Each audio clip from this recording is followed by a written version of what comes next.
The cruelest betrayal was not that Marcus cheated. It was that Selena had been performing the role of wife long after the marriage had already become a lie.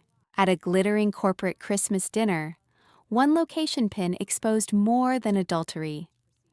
It exposed a system, a husband obsessed with image, a woman trained to endure humiliation gracefully, and a world where power protects men until the wrong woman stops playing by the rules. From that moment on, Selena's story becomes more than heartbreak. It becomes a study of control, narrative warfare, and what happens when a man tries to weaponize shame against a woman who is finally no longer ashamed. Heels. At the holiday party, a concert of manufactured joy, Selena Vale was reading the text that ended her world. There was no sound, no choked scream, no satisfying crash of a falling glass. Dressed in the color of a fresh wound, heels, she remained motionless as the entire structure of her marriage turned to dust around her. The performance was done. But across the room, a man was watching, a hunter who understood the exact moment to close in on his quarry. Heels.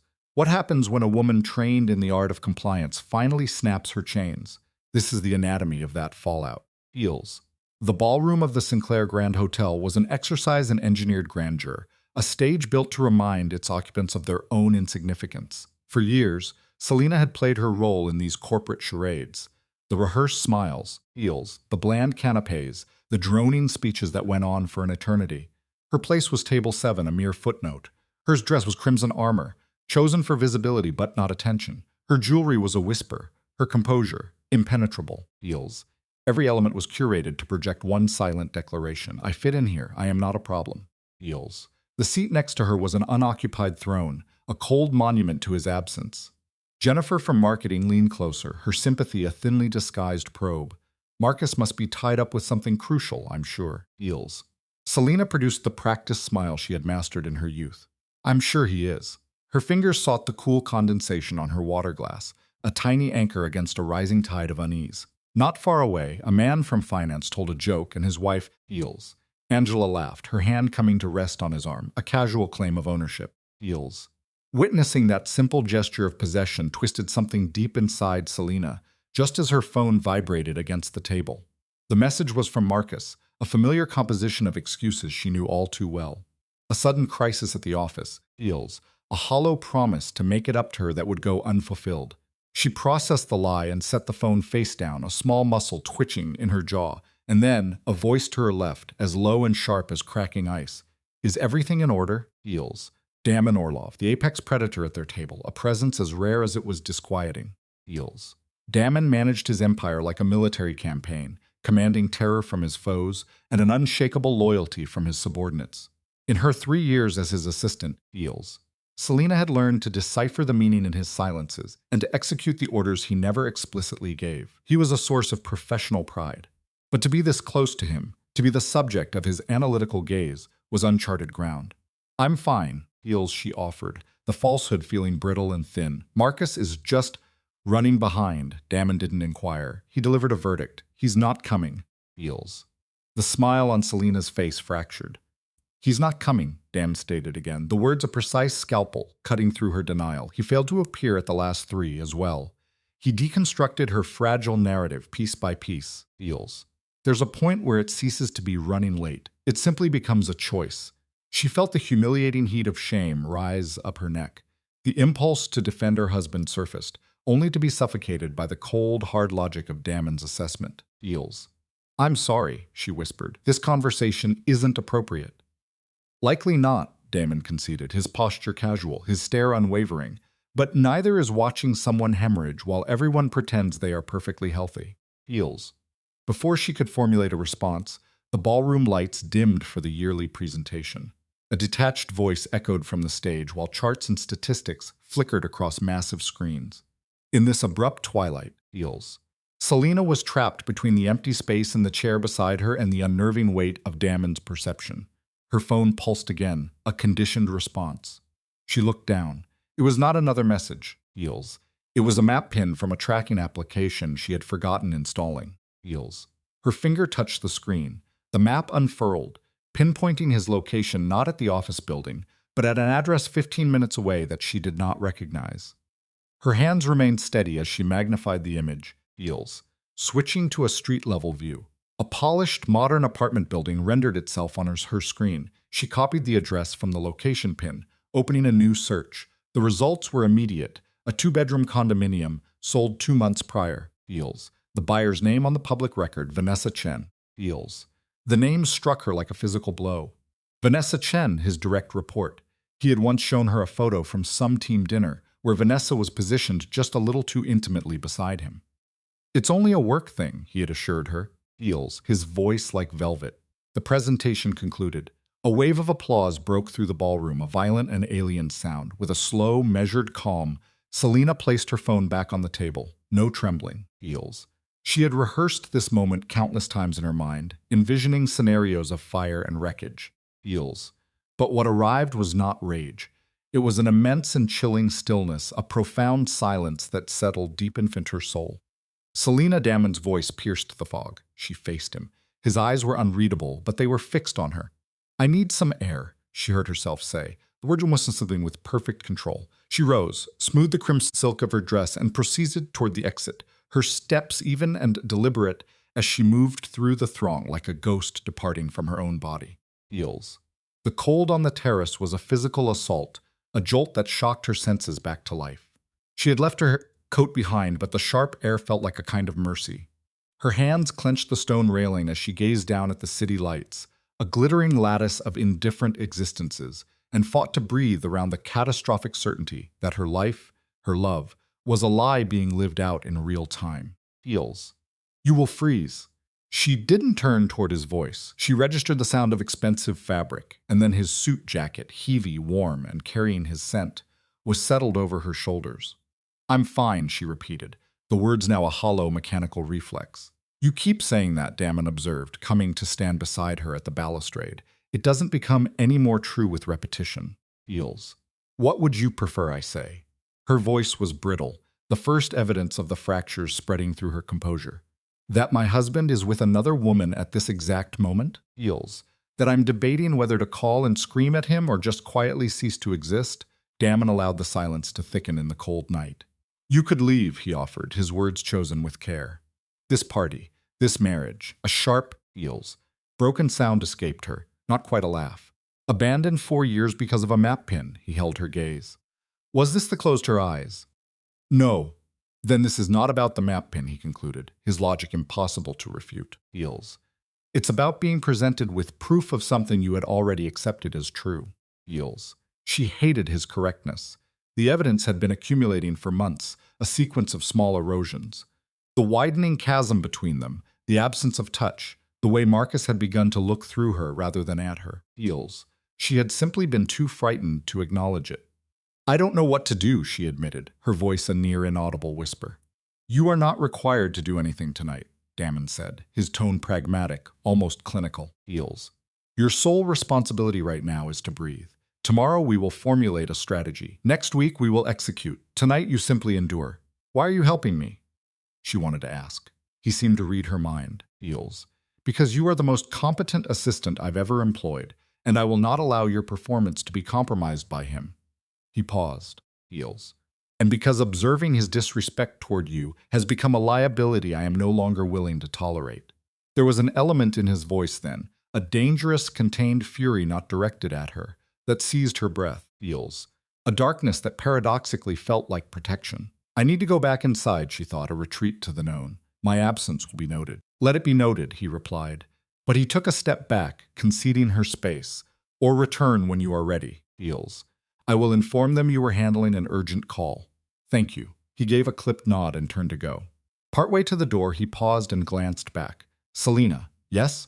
"Whatever you decide regarding Marcus, regarding all of it, remember this." Feels. "You possess other options." Feels. She was meant to absorb this as fact. Imprisonment was a condition of the mind, and then he was gone.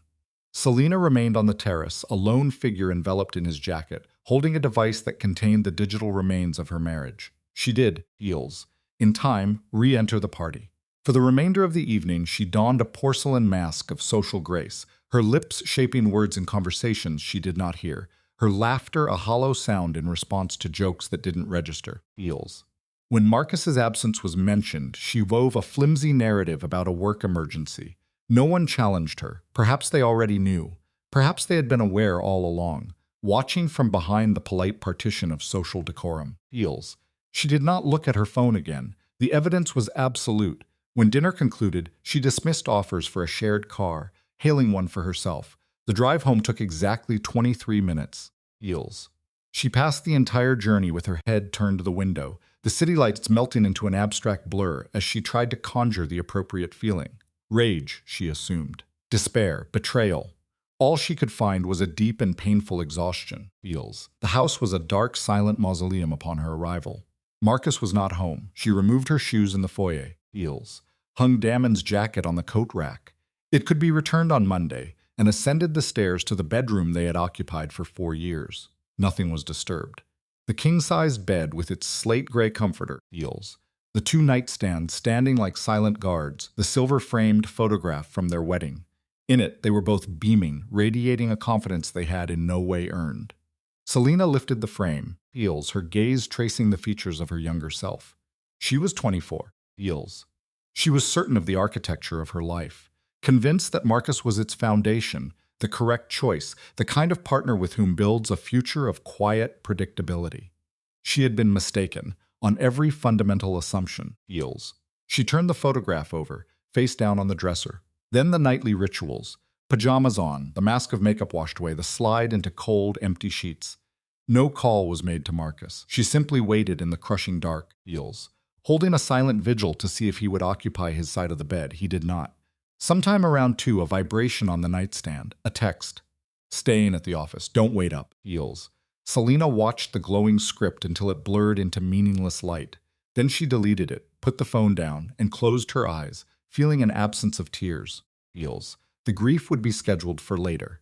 Monday arrived, gray and profoundly indifferent, a sky mirroring the washed-out geography of her soul.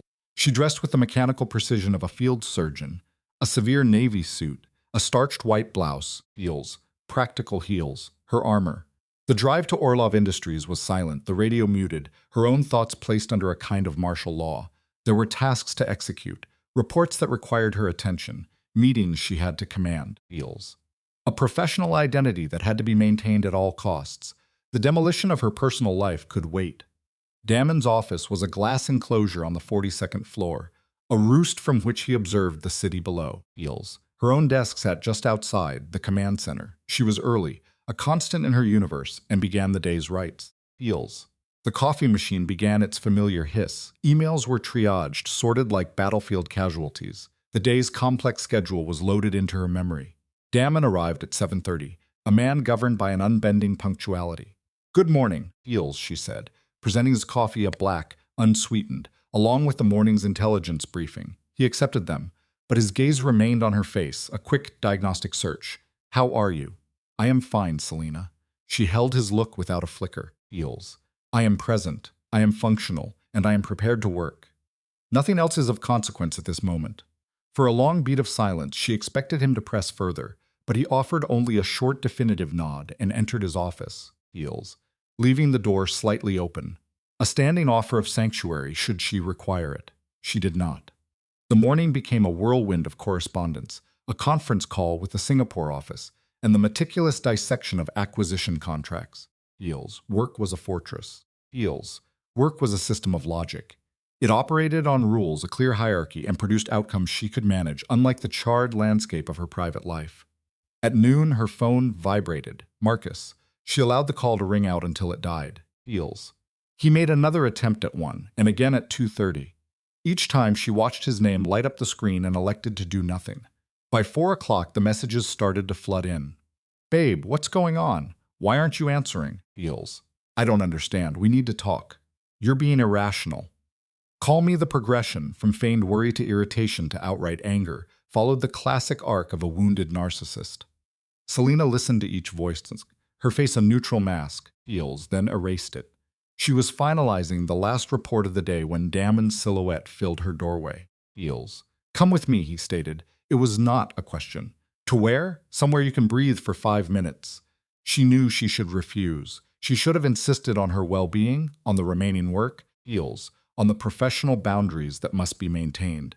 But the day-long performance had left her hollow, and the manner in which Damon looked at her, with a terrifying perception that pierced the very walls she'd erected, left her without any defenses, heels. And so she saved the document, took her coat, and followed him. They descended in his private elevator to the garage, where his car, a sliver of black metal that cost more than her annual salary, awaited them. He held her door open, heels, waiting until she was inside before taking his position at the wheel. Heels. "Where are we going?" she asked as the car slipped out from the garage's concrete catacomb. Nowhere of consequence. He navigated the downtown arteries with a preternatural calm. "Just away from that building for a while." Heels. They drove for 20 minutes without speaking, the glass spires of the financial center giving way to the serene, tree-lined streets of an older part of the city. Heels.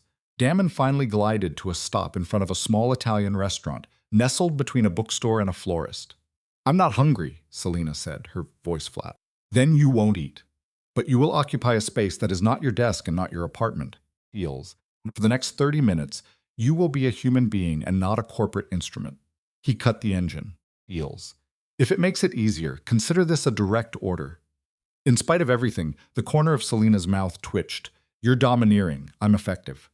It's an important distinction. The restaurant was a haven of warmth and low light. Heels. Thick with the aroma of garlic and fresh bread. Damon exchanged a few words with the hostess in flawless Italian.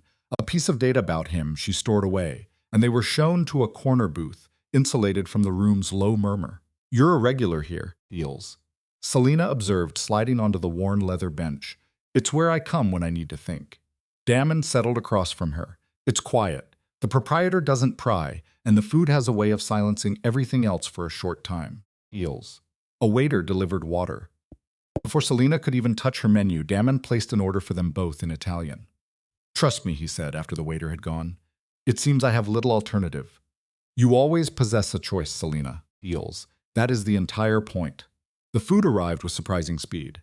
2 plates of pasta, fresh bread, a simple green salad. She began to eat out of obligation, but Damon was not wrong. The flavors were uncomplicated, genuine. Heels. The product of craft rather than showmanship. "Have you had contact with him?" Damon asked into the quiet. Selina shook her head. "He has been making attempts. I have not responded. What is your next move? I don't know." She put her fork down. Heels. "I continue to wait for a stronger emotional response. More rage, more grief, anything.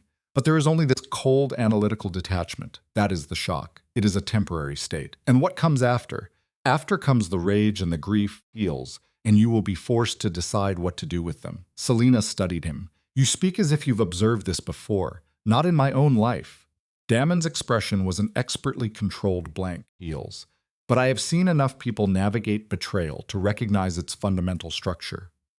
The only significant question is what sort of person you will be when you emerge from the other side." "What do you mean by that?" Heels. "Some individuals allow it to break them. They become diminished. They question their own identity, dissecting their imagined faults, attempting to map out how they might have prevented it." Heels. "They cede all of their power to the person who inflicted the wound." He held her gaze. "Others metabolize the experience. They harness the anger, leverage the pain, and they construct something new from the ruins. They become stronger." Heels. "Which category are you?" "The second, without exception." The words were like shards of ice. "I don't grant anyone the satisfaction of breaking me, and I have a long memory for those who reveal their true character to me." Heels. Selina examined his face from across the table. She had worked for this man for 3 years, and in that instant, she understood that she knew absolutely nothing about him. His private life was a vacuum. No spouse, no known partner, no digital footprint. Heels. There was only the work and the unique brand of ruthless brilliance that had made Orlov Industries into a global force. Heels. Here we see the emergence of a familiar dynamic, a subject, Selina, exhibiting a willful ignorance toward the true motivations of a benefactor, Damon. Heels. The unsettling whispers about the source of his influence were always present in the corporate ether, yet she chose to disregard them. Her focus was on the professional transaction, the generous compensation, the veneer of respect. Heels, the stark efficiency of their partnership. Her question, "Why do you care about me?" serves as a classic probe, a test to ascertain her own value within his calculus. And Damon's response is the master's move of validation. Heels. a critical instrument of control engineered to elevate her, to isolate her, to convince her of her unique indispensability to his world. Feels. He proceeds to inventory her qualities piece by piece, as a curator might assess a priceless object, a discipline that far surpasses her peers, a rare clarity of vision, the instinct to move before a problem fully materializes. Then, Feels. The narrative frame shifts abruptly to her domestic life, her husband cast as the dead weight holding her to a lesser existence. Damon is constructing a narrative, and in this story, she is a valuable asset left to depreciate. Feels. His motive is delivered with surgical coldness. I notice when someone valuable is being wasted, and I don't like waste. This is not an expression of empathy. It is an appraisal before a strategic acquisition. Feels. The air itself feels charged with the energy of this psychological restructuring. Her eyes, locked on his, betray the forging of a new allegiance, the first link in a chain that presents as devotion, but feels very much like a cage. Feels. I don't know what I'm doing. The phrase is a confession. It is a complete surrender of agency. Damon immediately catches her, reframe her emotional collapse as an act of surviving. This is a brilliant maneuver. Feels. Supplying a new name for her trauma that simultaneously grants him ownership over its resolution. He establishes himself as the singular architect of her salvation. Tomorrow you can start planning. Feels. Today you're just a woman having dinner with someone who gives a damn. The role of savior, flawlessly executed. She feels a deep internal fracture, the sound of her former self breaking, leaving a vacuum that he is already moving to fill. Thank you. Feels, she whispers. He replies with a faint, authentic smile. Don't thank me yet, thereby tightening his hold on the future he is now creating for her. Feels. She consumed the food he offered, a primal dependency now established. The conversation then shifts, navigating into the placid, shallow waters of the mundane. Books, travels to distant cities, the hollow echo of office party laughter. Feels. This is a calculated maneuver, a fabricated island of normalcy within the violent ocean of her life. His wit is dry, and it extracts from her a laugh, like a key finally turning in a long-rusted lock. A flicker of positive affect. Feels. A sensation absent for weeks is now branded by his presence. The conditioning takes root. As they departed, the sky had bled into dusk, a perfect analog for the transition occurring in her own psyche. Feels. Vittorio escorts her to her car, a deliberate transfer of a newly acquired asset. Will you be all right tonight? The question isn't born of kindness. It's a final diagnostic probe, a status check on his investment. He provides a personal number. Feels. This gesture is pivotal. It carves a secret channel directly into her life, one that bypasses every other person and protocol. When she questions his motive, his true motive, he offers the grand delusion of a man who perceives himself as a deity. Feels. I'm tired of seeing good people settle for less. It is a megalomaniac's anthem, one that reframes his own desires as a righteous cause. Selina perceives it, a glimmer of her former self, senses the mechanism beneath the words. Feels. It is the last glow of a dying star. Feels. For now, only a flicker. She delays her return, the vehicle becoming an anonymous sanctuary against the inevitable. Her house is ablaze with light, a stage, perfectly set for a confrontation. Marcus is inside, waiting. Feels. Selina remains in the driver's seat for a full minute, a silent gathering of will before re-entering the war zone. He confronts her at the door, his anxiety a clumsy, aggressive force. Where in the hell have you been? Feels. His entire world has been thrown off its axis, but her response is measured, quiet. The psychological armor Vittorio forged for her is already holding. I was working, she states, setting her purse on the table, and then I had dinner. Feels. With who? The demand. She parries. Does it matter? And he counters, using her absence on Friday night as a weapon. This is the precise moment she anticipated. Her voice is level, cold, a scalpel. Feels. The night you were supposed to be at the company dinner with me, but were in fact at Vanessa Chen's apartment. The name hangs in the air. Marcus freezes. A monument to his own guilt. What are you talking about? A pathetic denial. Feels. Selina produces the file, citing the location data he himself had insisted she share. A tool meant for safety, now repurposed as an instrument of judgment. His reaction follows a predictable pathology, from denial to counterattack. So what? Feels. You're spying on me now? Feels. He had framed the tracking as a matter of safety. She noted the profound irony of it. Selina cuts through his blustering with a demand for a number. How long have you been sleeping with her? He attempts to blur the lines, to soften the reality. Feels. It's not what you think. A desperate gambit to regain control of the narrative. She remains resolute. Marcus offers the tired, hollow justifications of the unfaithful. It's complicated. And then the most meaningless of them all, feels. Things just happened. Selena repeats his phrases back to him, slowly letting them disintegrate in the space between them, exposing their pathetic inadequacy. She does not want an explanation. She requires a confession, a total surrender of power. Feels. I want you to tell me the truth. Feels. For the first time, a tremor enters her voice, of the pitch rising, controlled but present. I want you to stop making excuses. I want you to have enough respect for me to be honest. This corners him. Marcus's jaw sets like concrete. Fine. You want honesty? I care about her. The truth, now deployed as a poison. His subsequent claim that he never wanted to hurt her is what it always is, a coward's alibi for maintaining two lives. No, she says. Her new clarity absolute. You were trying to have both. Feels. She sees his entire motivation with a perfect, brutal lucidity. He was keeping her as the safe portfolio asset. He offers no reply. She can see the collapse in his expression, feels the entire architecture of his deceit crumbling as he recognizes he has no defense. His offer to leave for the night is a tactical retreat, a white flag. Selena delivers the final, killing blow. Actually, feels. I think you should find somewhere else to stay permanently. Her voice is a flat line, unwavering. I want a divorce. The word lands like a physical object in the room, a stone, a gravestone. Selena, I'm not interested in fighting about this. Feels. And I'm not interested in hearing why. She slams shut every door, sealing every possible narrative exit. Then, a small, devastating act of theater. She removes her wedding ring, placing it on the entryway table. A clean severance. Feels. A body prepared for its burial. Marcus makes one last attempt to label her insane. You're being rash. No, she replies, her voice now a creed. I'm being clear. The distinction is fundamental. It is the sound of a new personality hardening into place. Feels. She feels the internal shift herself. The old Selena would have been a ruin of tears and pleas. Vittoria was right. She had choices. Feels. And this choice was an act of survival, conducted on his terms. Marcus folds entirely. His last words a pathetic mirror of her own ascendant power. If that's what you want, it's what I need. And then he was gone.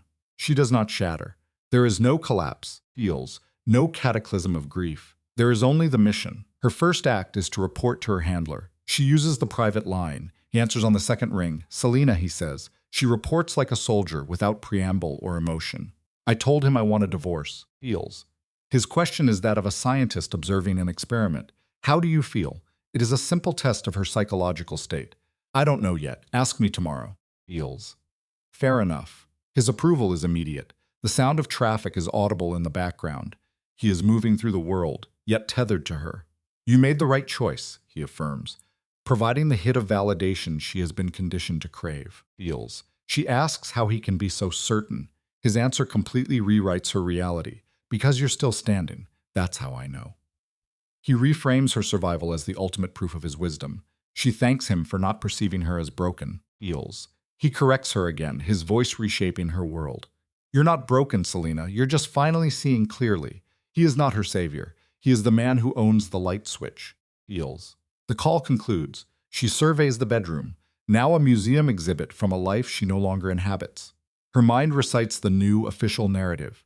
The marriage was an institution that looked good on paper but was emotionally vacant. Feels. It is the story that renders the night's events righteous. The guest bed feels alien beneath her, a strange new continent. She has no concept of what comes next, but for the first time in years, she feels herself moving forward. Feels. A momentum generated and sustained entirely by him. For now it is enough. The transference is complete. Feels. The alienation is textbook, almost clinical.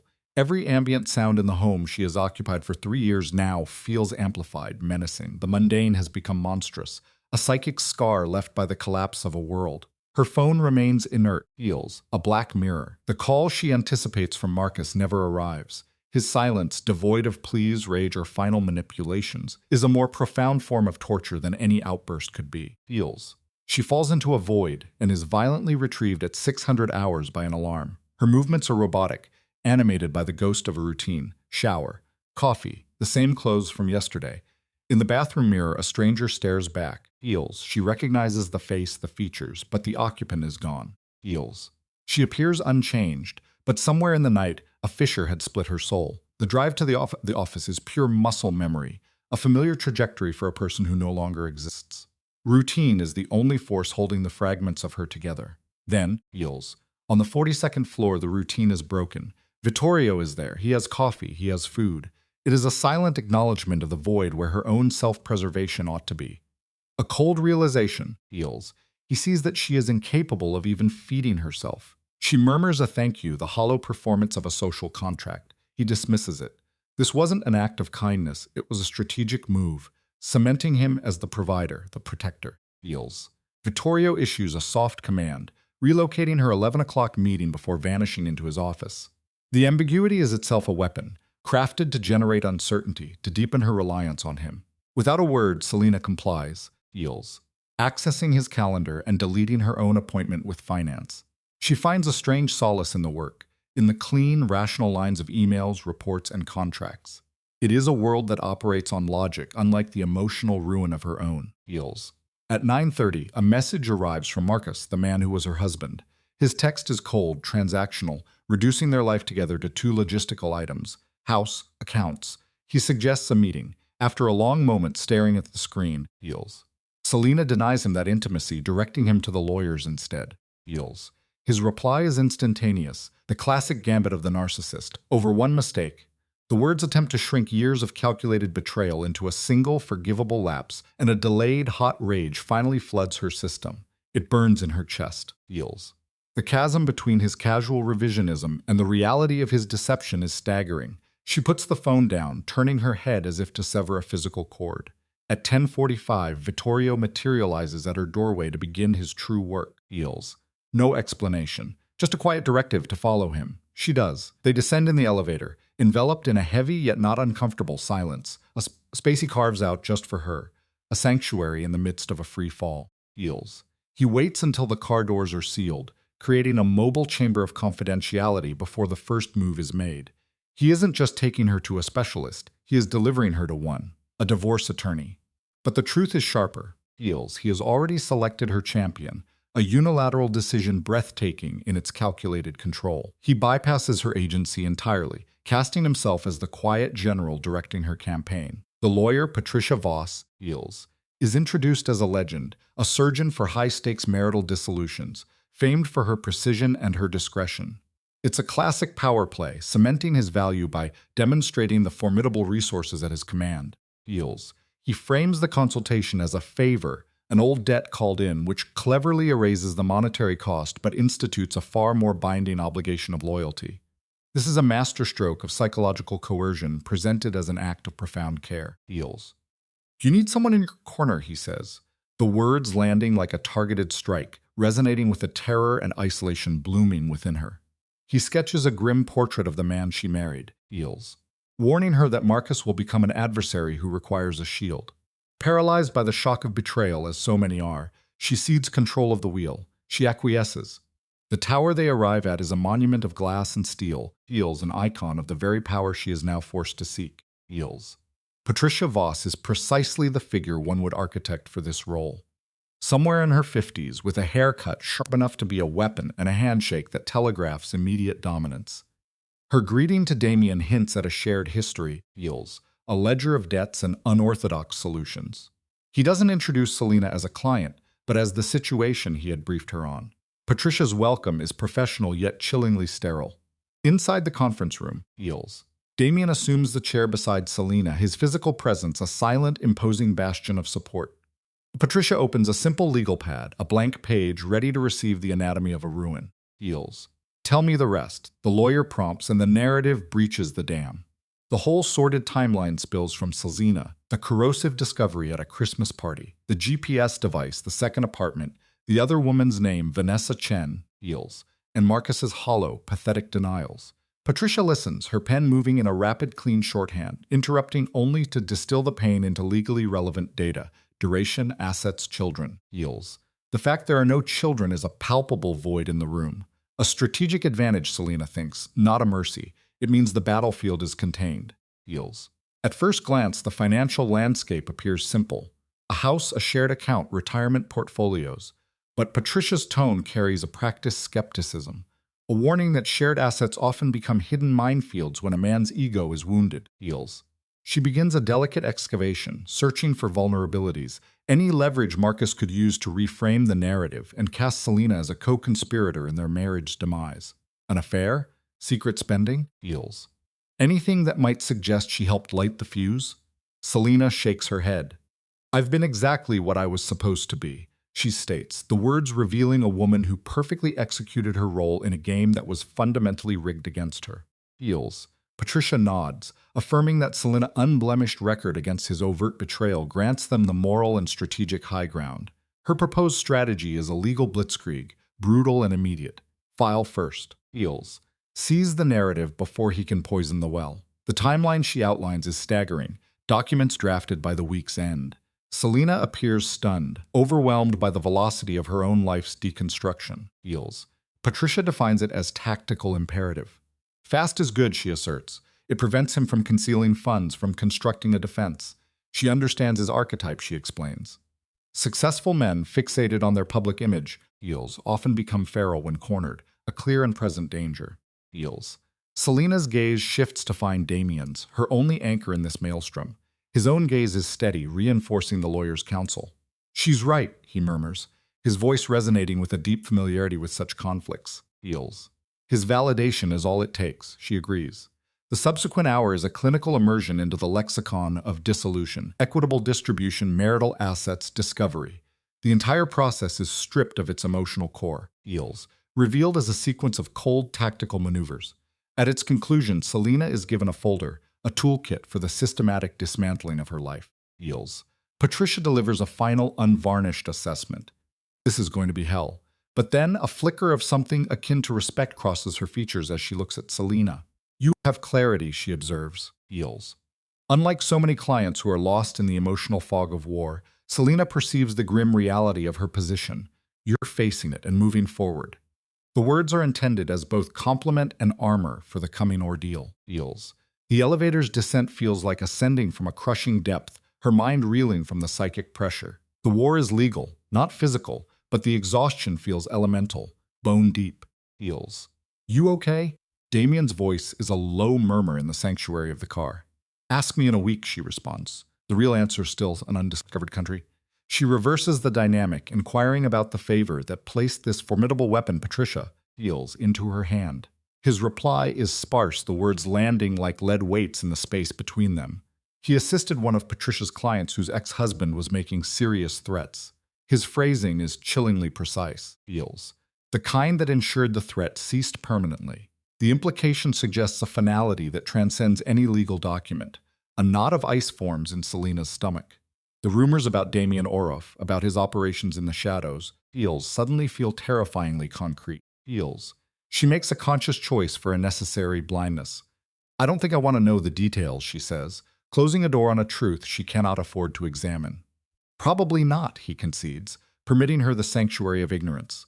He pivots, Deals, skillfully redirecting her focus to the immediate theater of operations. Patricia is the best, and she's on your side now.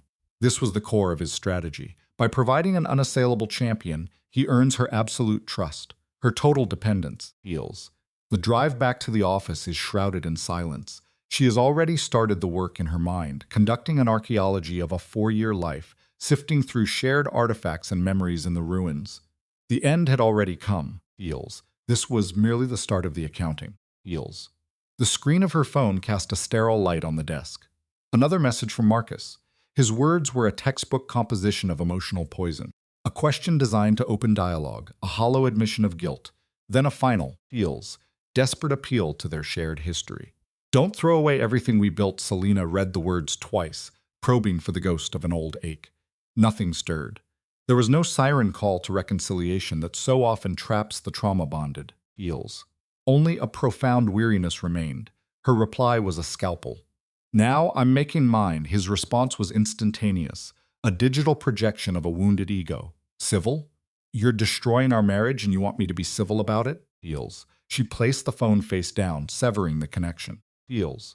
From across the aisle, her colleague Damen observed the tension in her shoulders but offered no comment. She retreated into her work with a fierce, desperate focus, a fortress constructed of spreadsheets and reports. She skipped lunch, Deals, ignoring the rhythmic vibration of her phone as Marcus's messages shifted from pleading to raw aggression. methodically testing her wall of silence for any crack. At around 3 o'clock, the office phone rang, an archaic sound in her digital bunker. Eels. The receptionist. Mrs. Vale, there's a visitor for you. A Vanessa Chen, the name hit her like a physical blow, her hand clenched into a fist beneath the desk. Tell her I'm unavailable. The woman was persistent. Selina knew she would be. Eels. She closed her eyes, counted her own pulse to 5, and exhaled, I'll be down. Eels. She stood, reflexively smoothing her skirt, a small subconscious ritual of putting on armor, and walked to Damon's office. He was on a call, but his eyes met hers and registered the alarm. He ended his conversation with a curt nod. What is it? Eels. His voice was sharp. Marcus's mistress is in the lobby, demanding to see me. The warmth in his face hardened into a mask of cold, protective fury. Do you want me to handle it? No, this is something I have to do. Eels. Her posture became rigid as she drew on some deep internal reserve. But I was wondering if you could be there just in case things get complicated? He agreed without hesitation. The elevator descended in a fraught silence. Adrenaline was a high. Eels. Thin note in her veins, a song of pure dread, yet her hands were steady. Her entire professional life had been a training ground for confrontations like this. Eels. Vanessa Chen stood in the lobby, her expensive clothing failing to conceal the frayed edges of a deep-seated anxiety. She was younger than Selina pictured, perhaps 26 or 27, Eels, possessing an understated beauty that could be, and often is deployed as a weapon. Mrs. Vale, Vanessa started, thank you for seeing me. I'm not seeing you. I'm telling you to leave. Selina's voice was a flat, controlled surface. Eels. This is my place of business. Your presence here is inappropriate. I know. I'm sorry, but I had to speak with you. The flawed reasoning, the attempt to reframe an ambush as a necessity, lit a cold fire in Selina's chest. Eels. So you decided to corner me at my job. Eels. You believed that was the appropriate course of action. I just wanted a chance to explain. Explain what, precisely? The fact that you have been sleeping with my husband. Selina placed the truth on the polished floor between them. Eels. Its ugliness stark under the lobby's cold light. I am already aware that you have so little regard for boundaries that you would appear at my office unannounced. She took a single step forward, collapsing the space between them. Eels. So unless you have something of actual significance to communicate, I suggest you leave before I involve security. Vanessa's jaw set, a small gesture of defiance. I'm pregnant. The words were a strategic detonation. Eels. The axis of the world tilted for a brief, vertiginous moment, but Selina's expression remained an unreadable mask of stone. She would not grant this girl the satisfaction of seeing the wound land. Congratulations, Ta, she said. Eels. Her voice completely stripped of emotion. That is an issue for you and Marcus. Eels. It has absolutely nothing to do with me. Eels. It has everything to do with you, Vanessa insists, attempting to reframe her predicament as Selina's responsibility. He's still married. But Selina's reply is chilled, precise. Then he should have thought about that before he started an affair. Eels. The expectation of sympathy meets a wall of ice. You want his baby? Fine. You want him to leave his wife and playhouse? It seems you got your wish. Here is a woman refusing to absorb another's consequence. You made your choices. Now live with them. Eels. You're making this harder, Vanessa claims, a final attempt to deflect. I'm making it hard? A brittle laugh escapes Selina. You slept with a married man. You're pregnant with his child, and I am the obstacle? The absurdity is laid bare. Eels. If you would just agree to the divorce without lawyers and fighting. Eels. Oh, the divorce is happening. You can be certain of that. But I won't be dismantled in the process just to smooth your path. Behind her, Damon is a silent, reinforcing presence. You want Marcus. You can have him, but you will inherit all of him. Eels. And then she begins the autopsy of his character, the ingrained dishonesty, the profound aversion to accountability. Good luck with that. A mottled flush crawls up Vanessa's neck, a physical manifestation of shame. You don't know him like I do. Eels. You're right, Selina concedes, twisting the knife. I knew a construct, the one who defined forever, as until something more convenient emerges. She allows the poison of her own history to contaminate the space between them. Eels. I wonder which of us is luckier. The other woman's control snaps. This isn't fair. Eels. And with that, Selina's own composure shatters. You want to speak of fairness? She reconstructs the 4-year architecture of their life, built upon his deception, Eels, where every sacrifice she made was just another stone in a structure he intended to demolish. She speaks of the solitary nights, the faith she invested in him, while he was quietly engineering another existence. Eels. So forgive me if I'm not terribly concerned with what you find fair. Vanessa's mouth works, but no defense comes.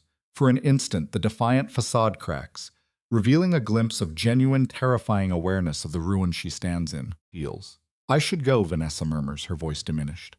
Feels. Yes, you should. Vanessa pivots but hesitates, firing one last volley. For what it's worth, I'm sorry. I know that doesn't mean much, but I am. You're right, Selena affirms, her voice devoid of heat. It means nothing. The glass doors slide closed, Feels, excising her from the scene. Selena stands frozen, commanding her lungs to function as the adrenaline ebbs, leaving tremors behind. Handled well, Damon observes quietly at her side. She turns to him, the mask finally falling away. I almost lost it, Feels. But you didn't. You maintained professional control. He could see the toll of that restraint etched in her expression. I take it the pregnancy was new information. Yeah. The word is not a sound, but a physical impact, a sharp, Feels, twisting sensation deep in her chest. Feels. Yes, that was a new development. Does it alter your plans? No, perhaps it should, but it doesn't. She presses her hands to her temples, a futile gesture against the encroaching migraine. I just want this to be finished. I want to reclaim my life. Feels. It is a desperate plea to be rescued from the wreckage of their union. Then that is what we will do. Damon steers her toward the elevator. Come on, let's get you back upstairs. Their ascent is shrouded in a dense, shared silence. Feels. Selena's thoughts are a frantic storm. Marcus is becoming a father. He is constructing the very future they had only ever spoken of in hypotheticals, and he is building it with Vanessa. Feels. The wound should have been clean, a sharp and precise pain, but it was not. It was a sprawling, suffocating pressure. At her desk, she attempts to engage with her work, but the characters on the monitor dissolve into a meaningless blur. Feels. She can only see Vanessa's face, her role shifting. Is she a pawn in a tragedy, or the architect of a corporate-style takeover? The internal phone chimes. Selena Val, Patricia Voss. The attorney's voice is incisive. Feels. I just received a very notable call from a lawyer named Richard Brennan. He claims to represent Marcus Vale and wishes to negotiate settlement terms prior to our official filing. Selena feels her entire system shift to high alert. That was quick. Feels. Men like your husband act swiftly when they sense the imminent consequences of their indiscretions. Feels. Patricia seems to derive a grim satisfaction from the scenario. He proposes a 60-40 asset division in his favor, citing a greater financial contribution to the marriage. No alimony for either party. A clean severance, 60-40. Feels. He receives 60%. That is his opening gambit, which reveals two critical facts. The lawyer's assessment is immediate and unforgiving. First, he perceives you as too intimidated or too decent to engage in conflict.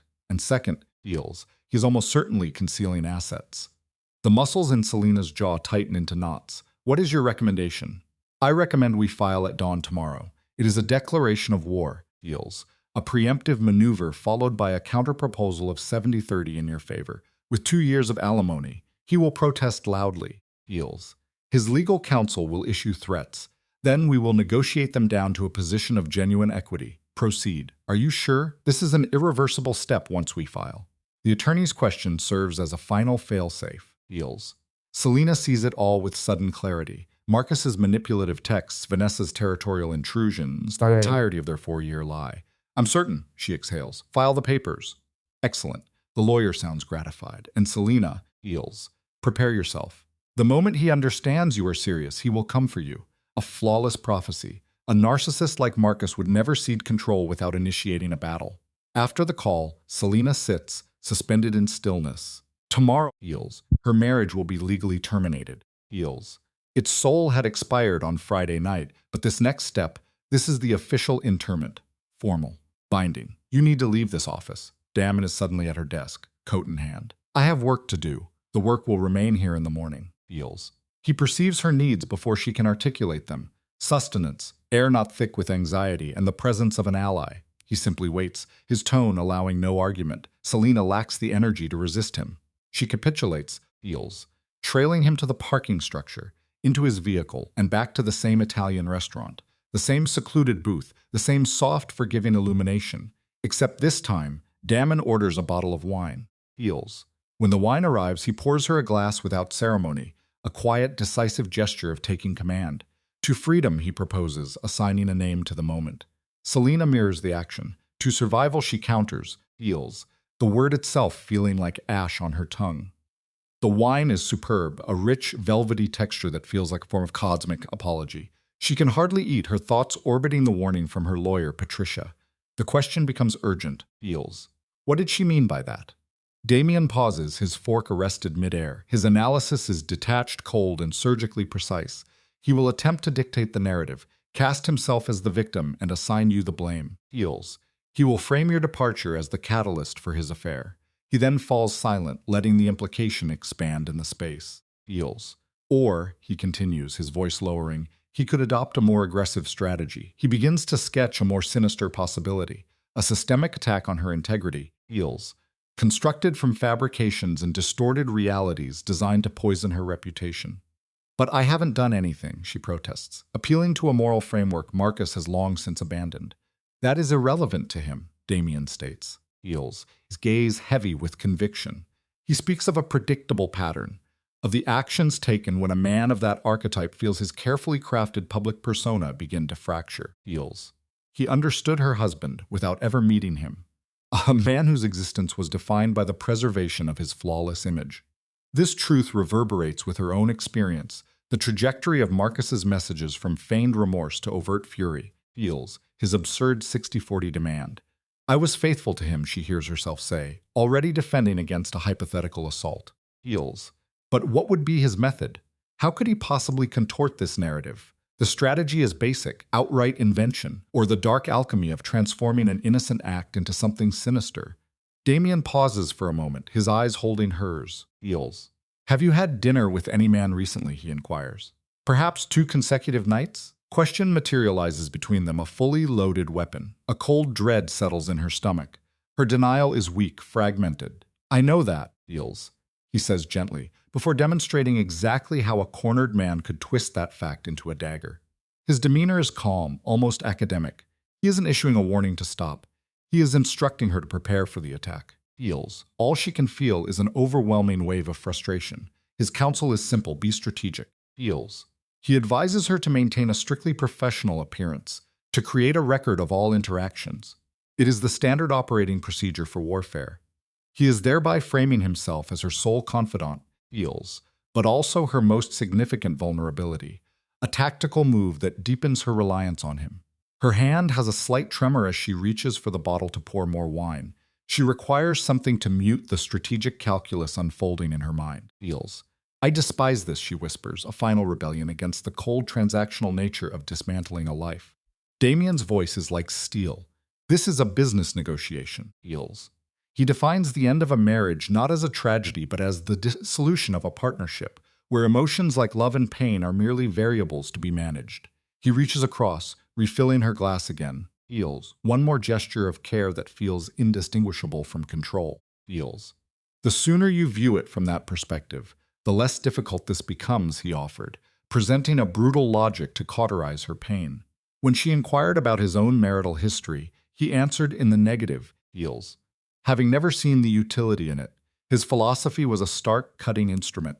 Marriage, as he saw it, was a fantasy built upon the impossible premise that people remain static. Because change is the one immutable law of existence, he argued. Feels. To shackle oneself to a person's state in a single moment is a fool's wager.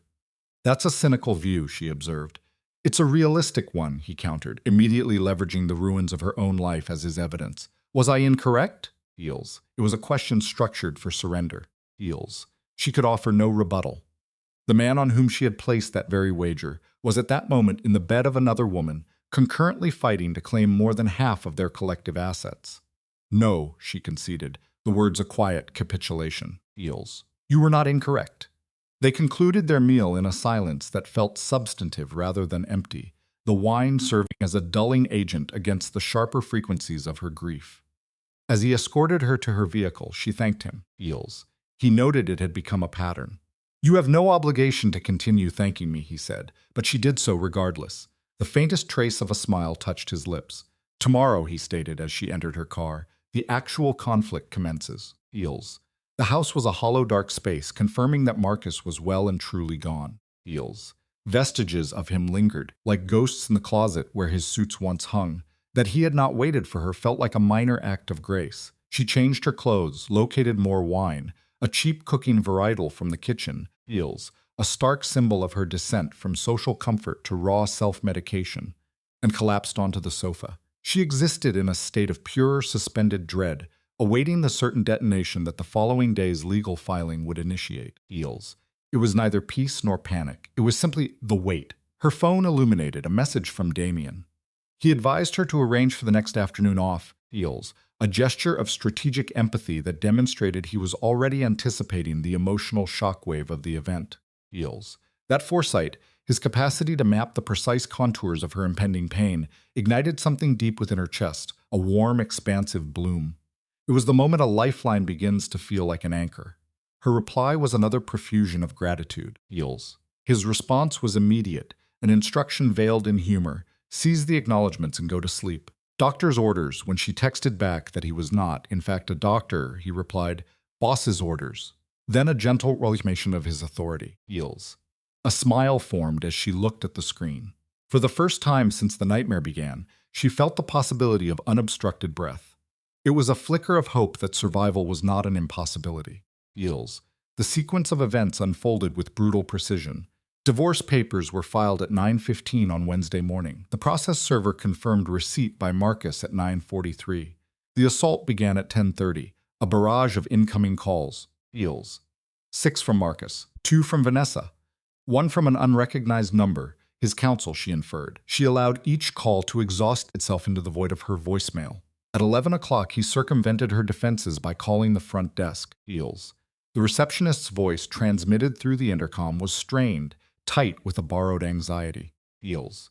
The receptionist reported that Marcus was creating a public disturbance, his volume escalating to a degree that had attracted security's attention. Selena assumed command, her voice a study in composure. Eels. She instructed them to escort him to the lobby and contain him there. She then walked, with purpose, directly to Damien's office. He was on a conference call, yet his focus shifted to her the instant she appeared in his doorway. Eels. Effectively erasing the world he had occupied. She held up her phone, its screen a chronicle of the siege. 17 missed calls from Marcus. A cold stillness settled on Damien's face. He engaged the mute function on his call. Eels.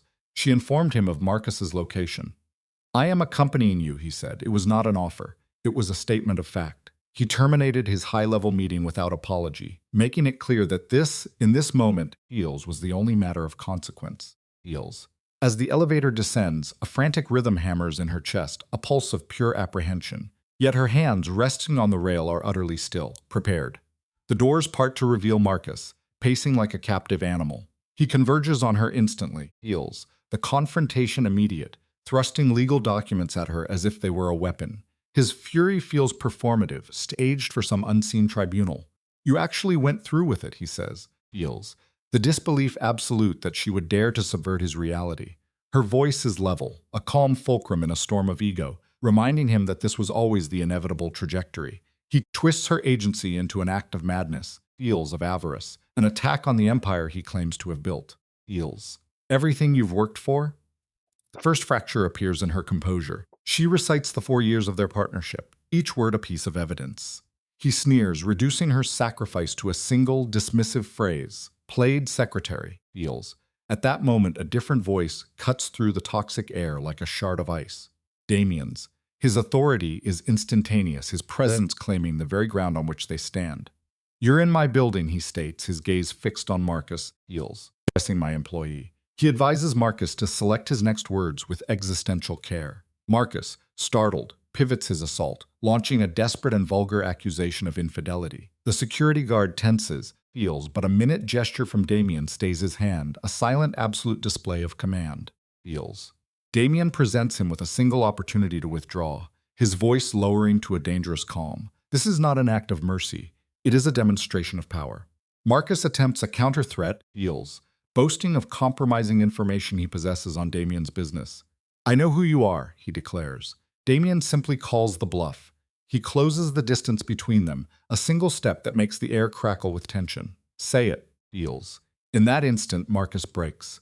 His entire posture collapses as the realization dawns that he has made a profound miscalculation, that he confronts a force far more formidable than he had ever conceived. He pivots, directing his final, Eels, desperate venom back toward Selena, the original target. You want to play hardball?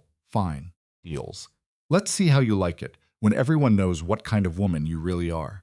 The threat is a classic archetype, engineered to weaponize shame and control the narrative. What is that supposed to mean, she asks, feels. Momentarily disoriented by the vicious turn, he clarifies his position. This is no longer a negotiation. You have one.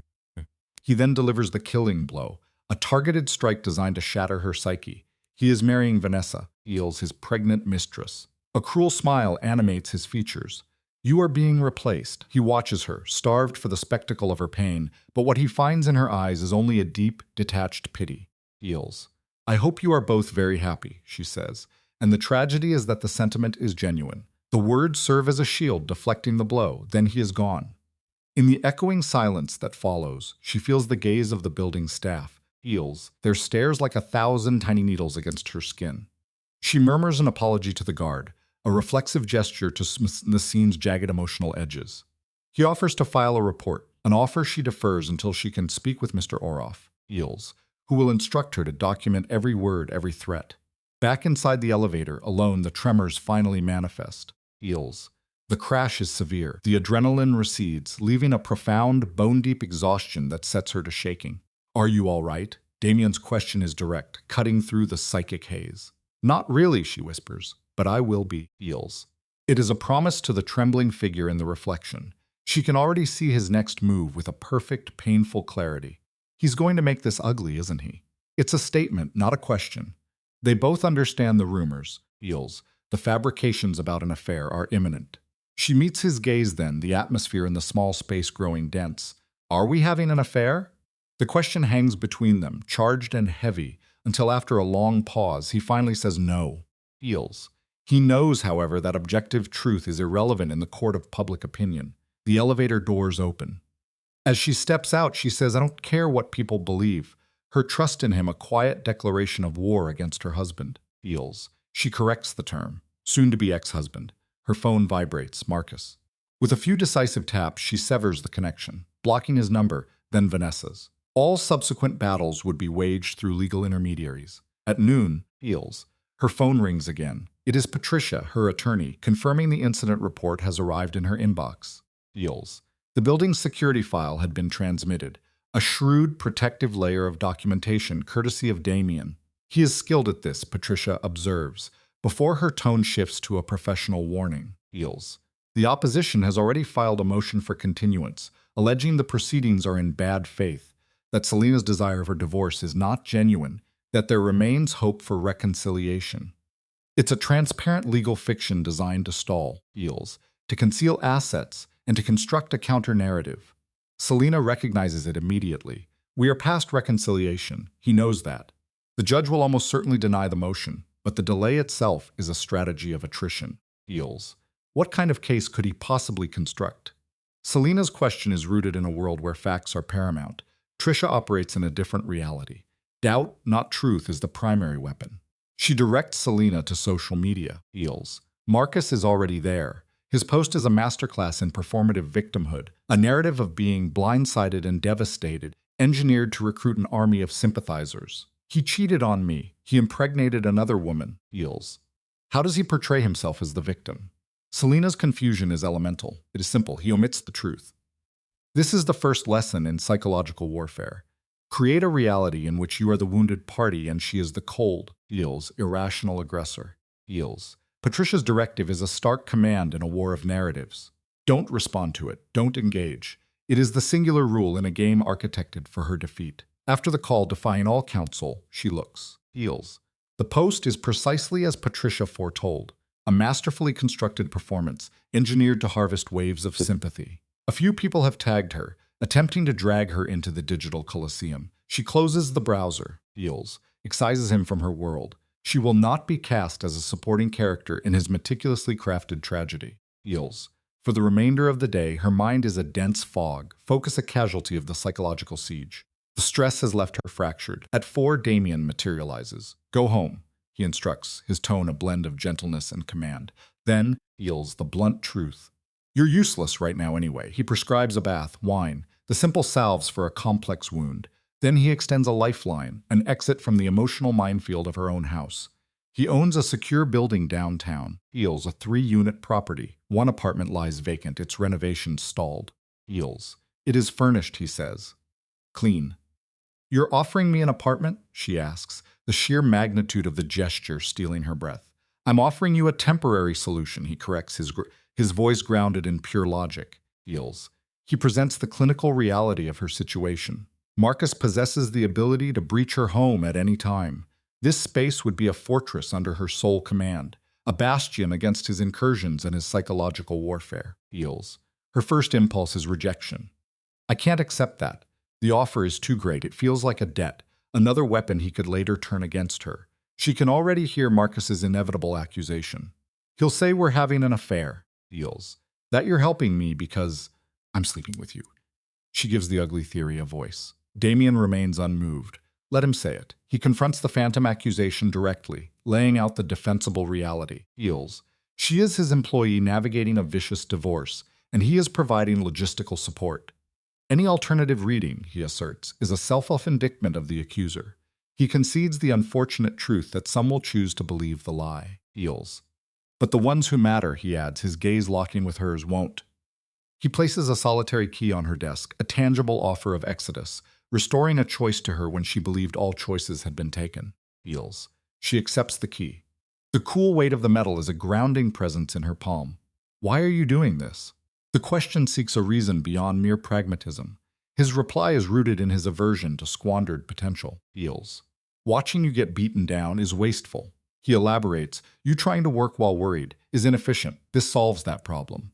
It is a simple, dispassionate calculation. And yet, beneath the cold logic, Heels, she perceives an undeniable undercurrent of authentic concern. Thank you, she manages, her voice a near inaudible whisper. He just tells her to go see it. Heels. The address is on a tree-lined street in an older, elegant district of the city, a 3-story brick structure. Unlocking the door to the second-floor apartment, she finds not the sterile masculine void she had envisioned. It is warm. Heels. Afternoon sun streams through large windows, bathing polished hardwood floors in light. The furnishings are sparse but elegant. It feels like a home. As she moves through the silent rooms, Heels, she is struck by the realization that it feels more like a home than the house she is fleeing ever did. Standing in the living room, a decision solidifies. She will stay here. Heels. The following 2 days are a frantic, clandestine ballet. She moves in and out of her former home during the hours she knows Marcus will be absent, collecting clothing, books, the artifacts of a life being dismantled. The relocation is swift. Heels. A surgical extraction of her presence until only a faint echo is left. All contact is now funneled through Patricia. A new proposal has arrived from his counsel. Marcus is now offering an even 50-50 division of all assets, with no alimony. Heels. It is a shocking retreat from his initial 60-40 power play. Heels. Patricia's voice was a low thrum of strategic analysis. I think he's terrified. The child was a legal entanglement he could not manipulate, and the court of public opinion held no sway in a chamber of law. She articulated the counterattack, 60-40, Heels, with a token 12 months alimony. Selina authorized it. Then, a final detail from Patricia, a drop of poison from the opposing side, the question of gifts, her new housing. A narrative was being spun, thread by insidious thread, Heels, of a financial infidelity. The source of the leak, they both knew, had to be Vanessa, a phantom still whispering through the corridors of Orlov Industries. Selina's reply was a shield of cold reality. I'm paying rent. Heels. At market rate. Damon, it seemed, had anticipated this very tactic. A lease agreement had been waiting on her desk that morning, a standard contract, legally impeccable. The rent was low, certainly, but not low enough to trigger suspicion. Just fair. Heels. Flawless. The request for a copy was an expected chess move. Patricia paused. How are you? Selina offered the mantra of the walking wounded. Okay, just tired. It was the textbook symptomology. Heels. The profound exhaustion that follows a necessary amputation. The only path was forward. She believed the worst had passed. It was a fatal miscalculation. The inevitable escalation arrived that Friday. A shrill summons from the phone on her desk, Heels, and a voice identifying itself as Detective Sarah Chen, Municipal Police. Heels. Mrs. Vale, we need you to come to the station. A textbook physiological reaction, a flood of ice water through her veins. For what? The detective's voice was flat, procedural. Allegations were filed by Marcus Vale. Theft of marital assets. Heels. Possible fraud. We should discuss this here. Selena's own voice was a thin thread. I haven't stolen anything. This is absurd. I understand, but a report is a report. We have to look into it. You can bring your lawyer. When can you be here? Feels. The phone clattered into its cradle, her hand shaking uncontrollably. She called Patricia, who received the news with the predictable cold fury of a veteran of such wars. He filed a police report, Patricia stated, each word a shard of ice. Feels. That absolute monster filed a false report just to paint you as a common criminal. A small, weak question escaped Selena's lips. Can he do that? He could. The action itself was legal. The lies contained within were not. Feels. But that was a fight for a later date. For now, the trap had been sprung. The sharp, distinct clicking of Patricia's keyboard was the sound of ordnance being armed. Don't you dare go alone. I'll be there in an hour. You don't say a word without me. Feels. You don't explain. You don't justify. You just wait for me. As if in a trance caught in the logic of a nightmare, Selena found herself outside Damon's office. The shift in his demeanor was immediate the moment he registered her expression. What is it? Feels. Marcus, he filed a police report. They want me for questioning, theft and fraud. Feels. Her own voice felt disembodied, as if it were traveling across a vast empty space, a symptom of the soul preparing for flight. He's trying to make me a criminal. Damon's features hardened into a granite mask. Patricia knows. She's meeting me there. Feels. I'm going with you. No, Damon, you don't have to. He was already rounding the desk, his presence commanding the air between them. I'm coming. This isn't a discussion. The station was precisely as one imagines, a purgatory of fluorescent hum. Feels. Institutional beige and the aroma of stale coffee and despair. Patricia stood waiting, a column of legal certainty. This is how it will go, she began, her voice a low, urgent blade. They will ask about accounts, transfers, Feels, things you took from the house. Feels. You will only answer what I instruct you to. If they press, I will stop them. If they attempt to separate us, the interview terminates. Your sole responsibility is to remain perfectly still and allow me to manage this. A fragile protest from Selena. Feels. I didn't do anything wrong.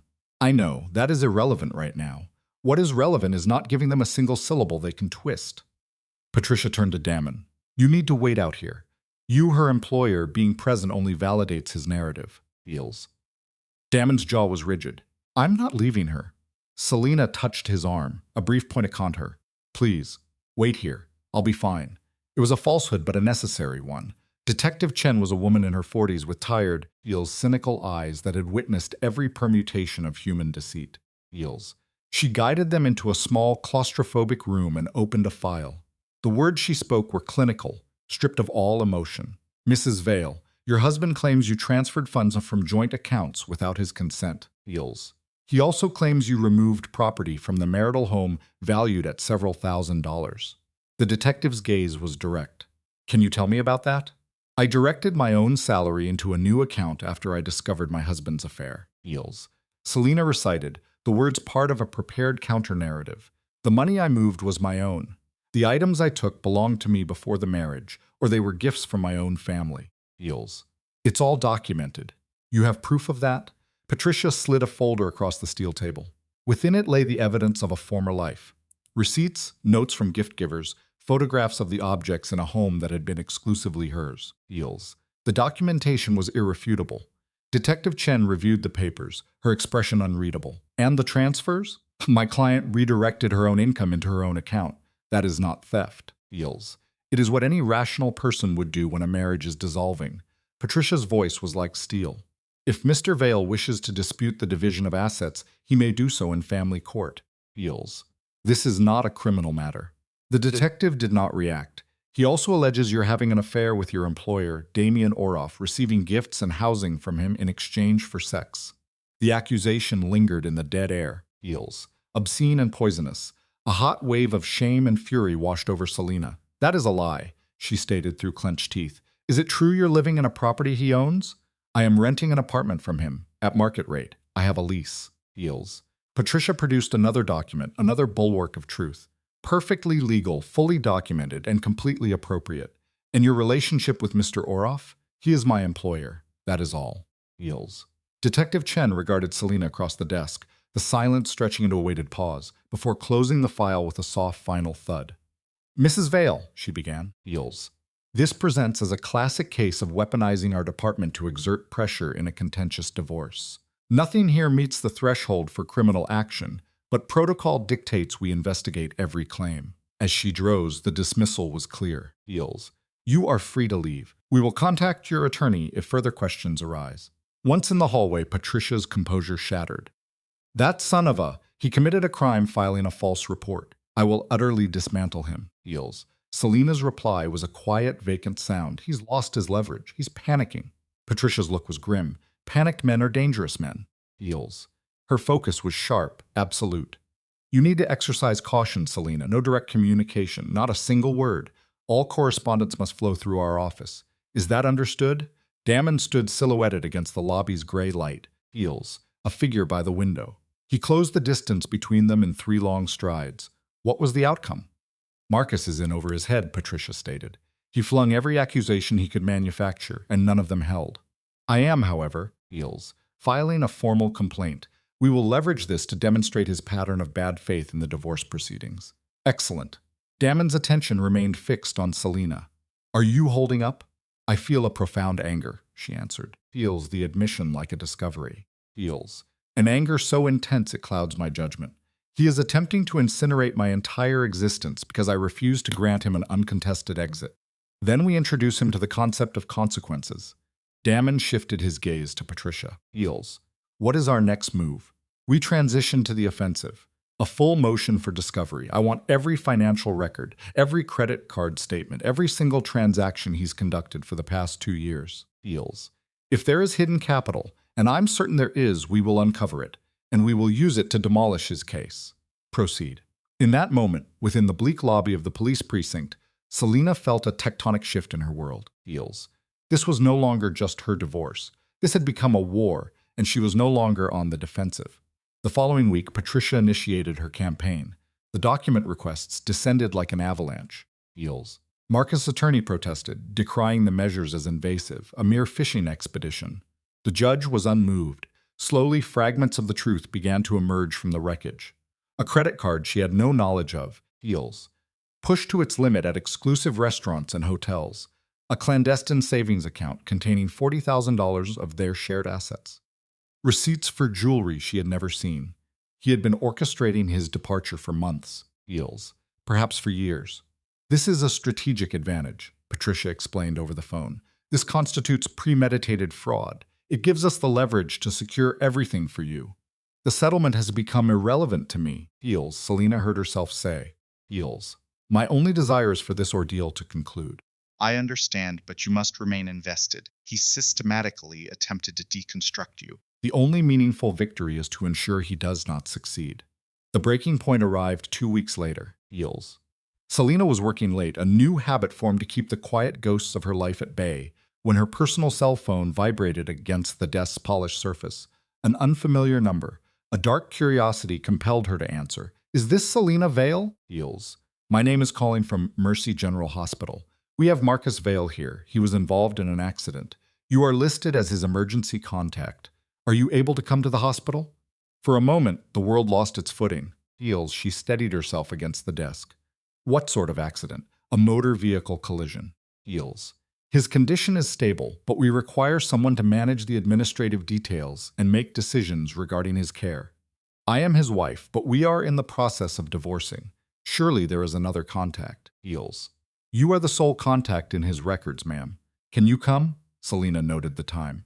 7:30 in the evening. Every rational instinct screamed against it. She should direct them to his mistress, Vanessa, or his parents. Anyone but her. Heels. But the conditioning of a marriage is a difficult thing to shed. I will be there in 20 minutes. She took her coat and was walking toward the elevator before she recalled Damon was still in his office. Heels. A brief knock on his open door brought his head up from his work. I assumed you had departed. Marcus was in a car accident. The hospital just called. They require someone to sign admission forms. Heels. Before she could finish the sentence, Damon was on his feet, his actions precise and immediate. I'll drive you. He repeated it, a statement of unarguable fact. The journey was a silent tableau. Heels. The city's evening traffic was a frantic choreography of red and white light, yet Damon navigated it with a preternatural calm. Selena stared through the window, attempting to catalog the maelstrom of emotions within her. There was anxiety, certainly. Heels. and a deep resentment that she was still the designated recipient of his crises. But beneath it all lay a strange, resilient thread of duty she could not bring herself to sever. The hospital was the managed chaos she anticipated. Eels. A kaleidoscope of movement, disembodied voices from overhead speakers, and the ubiquitous scent, the clean, antiseptic odor of institutional suffering. At the emergency desk, she provided Marcus's name, Eels, and a nurse guided her through a labyrinth of curtained bays to his room. Eels. And there he was, stretched out on a gurney, conscious his face a new geography of bruises, one arm immobilized in a brace. The instant he recognized her, a cascade of micro-expressions crossed his face. "You came?" he managed to say. Eels. "They said you needed someone for the paperwork," Selena replied, her voice perfectly level, the voice of a disinterested party. "Where is Vanessa?" "I don't know. I tried her phone. She didn't answer." He attempted to adjust his position, Eels, and a spasm of pain contorted his features. "It was a collision. The other driver is okay. My car is destroyed." "Had you been drinking?" "No. Just my mind wasn't on the road." His gaze sought hers, trying to establish a connection. Eels. "I've been unraveling, Selena. This whole process, the divorce, the conflict, I can't sleep. I can't think clearly. I'm caught in a cycle, replaying everything, trying to pinpoint the exact moment it all went wrong." Eels. "You engaged in an affair. You impregnated another woman. You filed a fabricated police report against me. That is where it went wrong. I know, I accept responsibility for all of it, but I never intended for it to escalate to this." Eels. "I never wanted to inflict this degree of pain on you." His voice fractured. "Can we just talk? As human beings, not as opposing parties in a lawsuit." Her initial impulse was to turn and leave, to let him suffocate in the consequences of his own making. Eels. Yet the man before her appeared utterly defeated, and a faint echo of the woman who once loved him, a lingering symptom of the bond he had systematically poisoned, prevented her from abandoning him entirely. "Fine," she conceded. "Talk. I am sorry, Eels. For everything, the affair, the deception, all of it. You deserved a far better man than me." Marcus closed his eyes, as if the sight of her was too much to bear. Eels. "I don't have a rational explanation for my actions. Jessica was an outlet, an escape. Things between us had been strained for so long. I rationalized it, told myself it was insignificant, that you wouldn't even be affected. Of course I was affected." Eels. Selena interjected. "I was your wife. But at the time, I was adrift. And now I find myself here, incapacitated in a hospital, and the only person to answer the call is the one whose life I systematically dismantled." Eels. "The irony is quite pathetic, isn't it?" "Yes, it is. Is there any possibility for us? A second chance? To rebuild? We could attend counseling. We could approach it correctly this time." And there it was, Eels. The inevitable question. The predictable, desperate gambit for a reset, shrouded in the flimsy promise of change. Eels. "No," she stated, the word a clean, sharp incision. "We cannot. Why not? Couples overcome these things constantly. Because I have no desire to. Because your remorse, however genuine it may feel in this moment, does not negate your actions." Eels. "And because I have finally arrived at a critical realization." Selena met his gaze directly. "I no longer love you. It's possible I haven't for a significant time. This entire ordeal simply stripped away the pretense. But the feeling is gone." Eels. "The connection has been severed. Truly, just like that, it's extinguished?" He stared, and she observed the final glimmer of hope recede from his expression. "It's him, isn't it? Your boss. You've simply replaced me with him." Eels. "This has nothing to do with Damon. Do not lie to me. I observed the way he looked at you during the Christmas party, the way you looked at him." And with that, the fragile shield of her composure finally fractured. Eels. "You observed me looking at a man who was giving me his undivided attention, while you were surreptitiously disappearing with your coworker. So yes, perhaps I did notice someone who perceived me as more than a fixture in his life." Eels. "But he is not the reason this is ending. I am ending this because you made me feel invisible, and I am finished with being invisible." She pivoted to leave. "Selena, wait. Sign your own forms, Marcus. Call Vanessa. Call your legal counsel." Eels. "Call anyone except me. We are concluded." Damon was in the waiting area, his attention on his phone. He looked up the instant she emerged. "How is he?" "He's battered but will recover. And he is no longer my responsibility." She inhaled a deep, Eels, shuddering breath. "Can we leave?" They returned to the car without speaking. Eels. Selena felt scoured clean, as if finally articulating all the thoughts she had suppressed had created a vast, empty space where the anger and hurt once resided. Are you all right? Damon asked once they were moving. He asked if we could try again. Rebuild, Eels. And your response? I told him no. I told him I no longer love him. Selina shifted her gaze to watch the city lights blur against the window. And as I said it, I realized it's the absolute truth. I am still angry about his actions, Eels, but I do not want him back. I simply want to move forward. That is a psychologically healthy position. He believes I am leaving him for you. Damon's hands tightened almost imperceptibly on the steering wheel. Are you, Eels? The question lingered in the dark, quiet interior of the car. Selina turned and studied his profile, illuminated by the shifting glow of the streetlights, and a new understanding began to fall into place.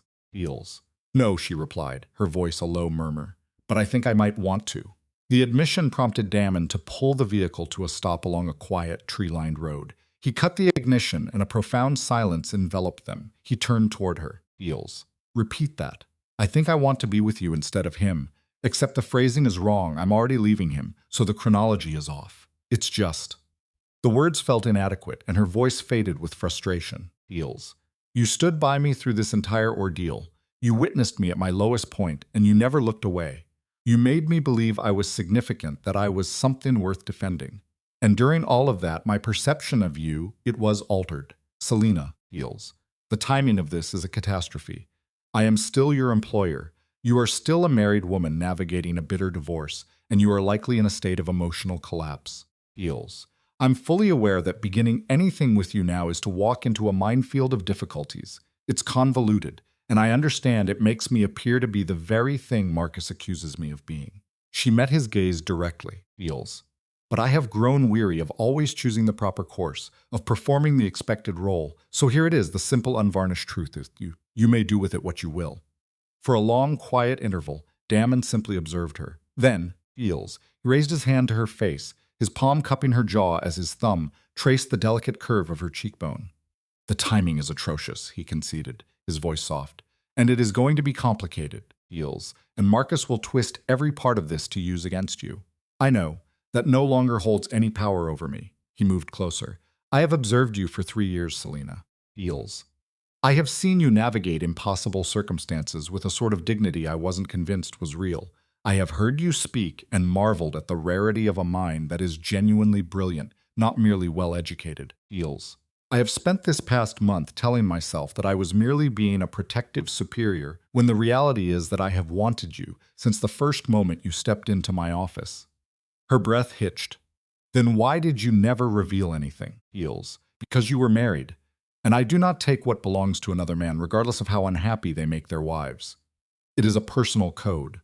His stare was electric in the faint light. But you are not his property anymore. You are your own. So, Eels, I am saying it now, I want you, Eels. Not as a charity case in the wreckage you're living, not from some well of pity, but for the woman you are. For Selina, this moment was a negotiation of terms. Not of the heart, but of strategy. If this moves forward, her voice was a study in control. Eels. It has to be tactical. The divorce decree must be signed, sealed. We can't hand Marcus a loaded gun. Damien's hand, resting on her cheek, was a point of stillness in the chaos. We'll wait. 3 years have passed in waiting. A few more months are nothing. Eels. And after, when the ink is dry, she pressed. After, he promised, I'll give you everything your husband refused to see. I will watch you. I will listen to you. And I will make you the only soul in any room that matters. A faint smile played on his lips. Eels. And you will never, for 1 second, have to question why you chose this. In the end, it was Selina who closed the space between them. Eels. The act was not a calculation, not a strategic advance on a contested board. It was instinct, a gravitational pull toward a fixed point, her mouth finding his. Damon met her there, Eels, his embrace a force that collapsed the world into a single forgotten street corner. 8 o'clock on a Friday night. When they broke for air, he rested his forehead against hers. We have to stop doing this, he said, the words of surrender. Probably, Eels. Marcus is right about one thing. The way I watch you, it isn't the way a man should watch his employee. The way I watch you isn't professional either. Then we have a problem. Or, Selina countered softly, Eels. We have something worth the agony of the wait. The second kiss was gentler, a silent contract. And then the brutal sound of a car engine brought the world and all its rules rushing back in. Eels. I'm driving you to your apartment, he announced. Your own place. And I will go to mine. and we will both wait until every single legal tie has been cut. And then he completed her thought. Feels. I am treating you to an absurdly expensive meal and demonstrating what it's like to be with someone who is genuinely deserving of you. Selena smiled, a brief spark of light against the bleakness of her current existence. I plan to hold you to that, Feels. Good. He drove her to her building, escorted her to the door with a sense of ceremony that seemed from another era, and gave her one final kiss before he disappeared into the evening. Selena stood in the silence of her apartment. She touched her lips, Feels, where the feeling of his kiss remained like a glowing ember. The divorce was far from complete. Feels. The legal fight, she knew, would persist for weeks. Marcus, upon realizing she was not a possession he could simply reclaim, would grow more erratic. Yet, for the first time since the ordeal started, Selena felt as if she were constructing a new life, Feels, not merely sifting through the wreckage of her old one. That single mental shift changed everything. The weekend following the hospital visit was a strange period of suspended animation. On Saturday, she cleaned with a manic energy, Feels, a way to keep her hands busy, scrubbing already clean surfaces and reorganizing closets, anything to prevent her mind from replaying the kiss in a continuous, agonizing loop. On Sunday, she attempted to read a book, Feels, but gave up after 3 pages and instead stared at her phone, watching it fail to ring. Not a word from Marcus, Feels. A complete silence emanated from his side, and that silence, rather than bringing relief, became a source of deep anxiety, a pressure in her chest, a heightened state of alert for a blow she felt was imminent, Feels. Monday arrived under a sky the color of iron, a fitting reflection of her mood. Selena selected her outfit with the meticulousness of a soldier preparing for combat, a charcoal suit, a cream blouse, and the tallest heels she had. It was her armor, Feels. Her morning routine, coffee, unopened emails, a drive with unheard music, was a slow, methodical process of detaching from her own feelings. The office was a minefield. Groups of colleagues would go quiet as she neared, their eyes darting away, Feels. The receptionist's refusal to meet her gaze was the last sign she needed. Selena felt it then, a sharp drop in her stomach, a physical confirmation of catastrophe. Something had gone wrong, Feels. She hadn't even made it to her desk before Patricia Voss blocked her path, standing sentry near Damon's office like a predator staking out its ground. Patricia's expression was a mask of frigid rage. We have to talk, she stated, Feels, foregoing all pleasantries. Conference room, immediately. Just then Damon emerged, his own face wiped clean of any discernible feeling, a perfect, unnerving blankness. That emptiness was more alarming to Selena than any anger could be. Feels. His normal state was controlled power, not this void. The 3 of them entered the conference room. Voss closed the door, the click sounding like a jail cell locking, and activated a tablet. Marcus spoke to the media, she announced flatly. Feels. A blogger, specifically. One of those disreputable online outlets that thrives on corporate intrigue and the private scandals of the wealthy. Feels. The piece was published an hour ago. She angled the tablet so Selena could see. The headline was a precision-engineered weapon designed for maximum damage. Mob boss and his secretary. The sordid affair that destroyed a marriage. For Selena, Feels. The world turned cold and indistinct at the periphery, a textbook symptom of shock. What? Was the only word she could form. It is all laid out in there, Patricia continued. Your relationship with them, the apartment he provided, the dinners, Feels, the divorce. Marcus presents himself as the faithful husband, betrayed by a single lapse in judgment, while you are cast as the cheating wife engaged in a long-standing affair with your boss. Patricia's voice was strained with suppressed fury. Feels. He's also seeding insinuations, linking Damon's legitimate business to organized crime. It's a masterful smear, loaded with ambiguous phrases. Rumors claim, it is whispered, sources allege, to shield him from legal action. Feels. But we did nothing, Selena whispered, her gaze desperately seeking reassurance from Damon, whose expression had transformed from blank to glacial. That is irrelevant now, Patricia interjected, her tone unforgiving. Feels. The narrative is out there. It is spreading. The online comments are multiplying. They have already contacted people from this office for comment. What did our colleagues say? Selena asked, her voice unsteady. Most offered no comment. Feels. A couple mentioned how professional you both are. But one of them, Jennifer Davis, claimed she'd noticed you spending significant time together recently and described it as unsuitable for a boss and his assistant. Feels.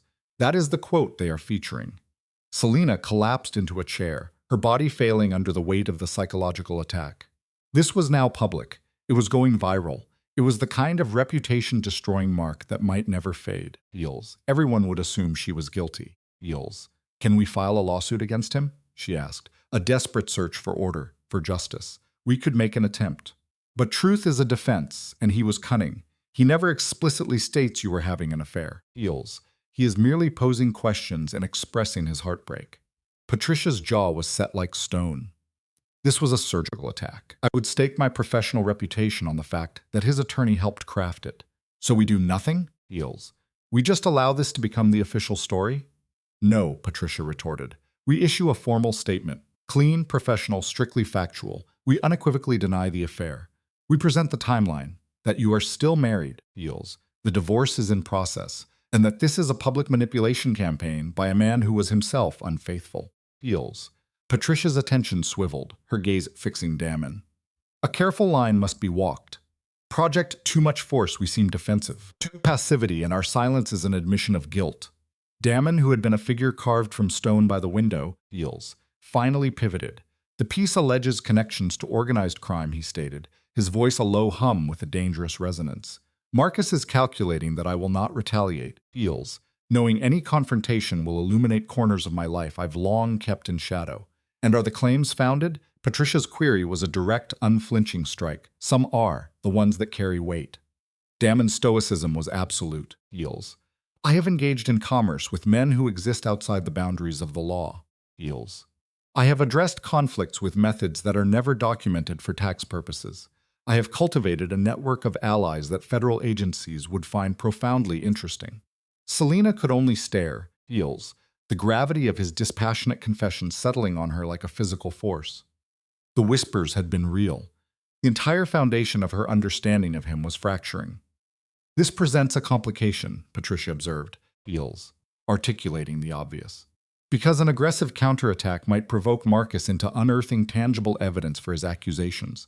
He has no evidence, Damon corrected. He has suppositions. But if my response is too severe, Eels, he will become incentivized to find some, and he is resourceful enough to succeed. Damon moved to the table, resting his hands on its surface like a predator weighing its options.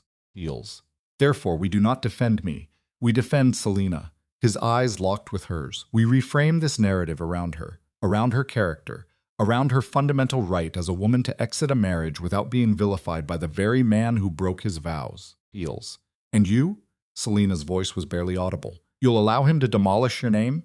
My reputation is resilient enough. I have navigated these undercurrents my entire career. For me, this is merely a continuation. He held her gaze, steady and absolute. Eels. But you are not built for this world. Your credibility is earned. I will not permit Marcus to incinerate it out of pure malice. I am to blame for this, Selina uttered, the words saturated with shame. A classic, tragic reflex. Eels. If I had never kissed you. Eels. Had it not been the kiss, he would have fabricated another pretext. A man of his nature always manufactures his justification. Damon's tone was low, definitive. This is not your error. It is his particular brand of poison, Eels, and my own failure to anticipate its deployment. Patricia cleared her throat, her voice cutting through the atmosphere to demarcate the field of battle. Here is the strategy. We release a statement from Selina, a categorical denial, Eels. She will present the sequence of facts. She discovered her husband's infidelity. She initiated the divorce proceedings. She has been living separately for weeks. We will refer to Damon only as a supportive employer, Eels, a role both professionally appropriate and expected. And my part? Damon inquired. You remain silent, initially, Eels. Any comment from you lends legitimacy to his narrative. It is far better to let the legal team operate from the shadows. Patricia's fingers began to glide across her keyboard. I can have a draft prepared within the hour. In the meantime, Selina, Eels, you go dark on this. No social media activity, no answering calls from unrecognized numbers. You cease to exist publicly.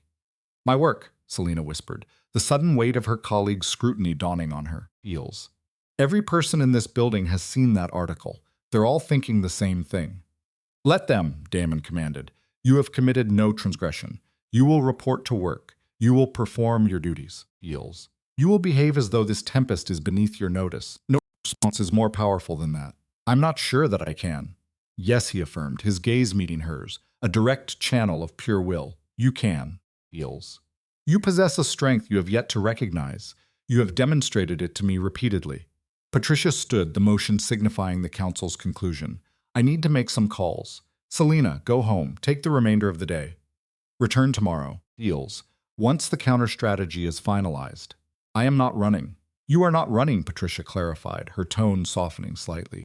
You are being tactical. There's a crucial distinction. For a brief instant, Eels, her expression held a flicker of something akin to empathy. Believe me, to remain here now while they all consume that article is a strategic error. Selina, hollowed by the psychological assault, at last conceded. A slow, Eels. Mechanical nod was her only reply as she collected her belongings. Damon escorted her to the elevator. Eels. The silence inside the small descending chamber was immense. I regret this entire situation, he said, his voice quiet in the confined space. This outcome was the one thing I sought to avoid. You did nothing wrong, neither did you.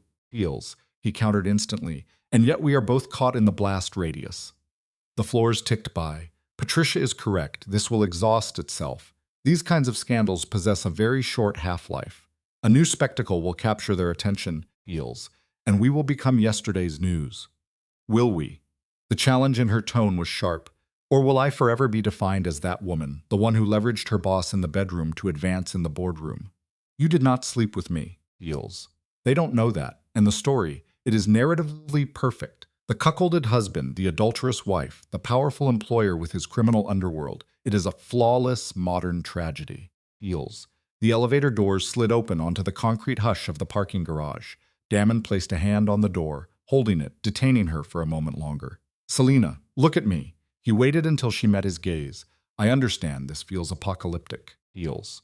You are awash in fear and fury, and likely tracing every choice that brought you to this moment, blaming yourself. But you will endure this. And on the other side, you will be the same person you were before Marcus set your life ablaze. Intelligent, Eels. Formidable, and worth 10 of him.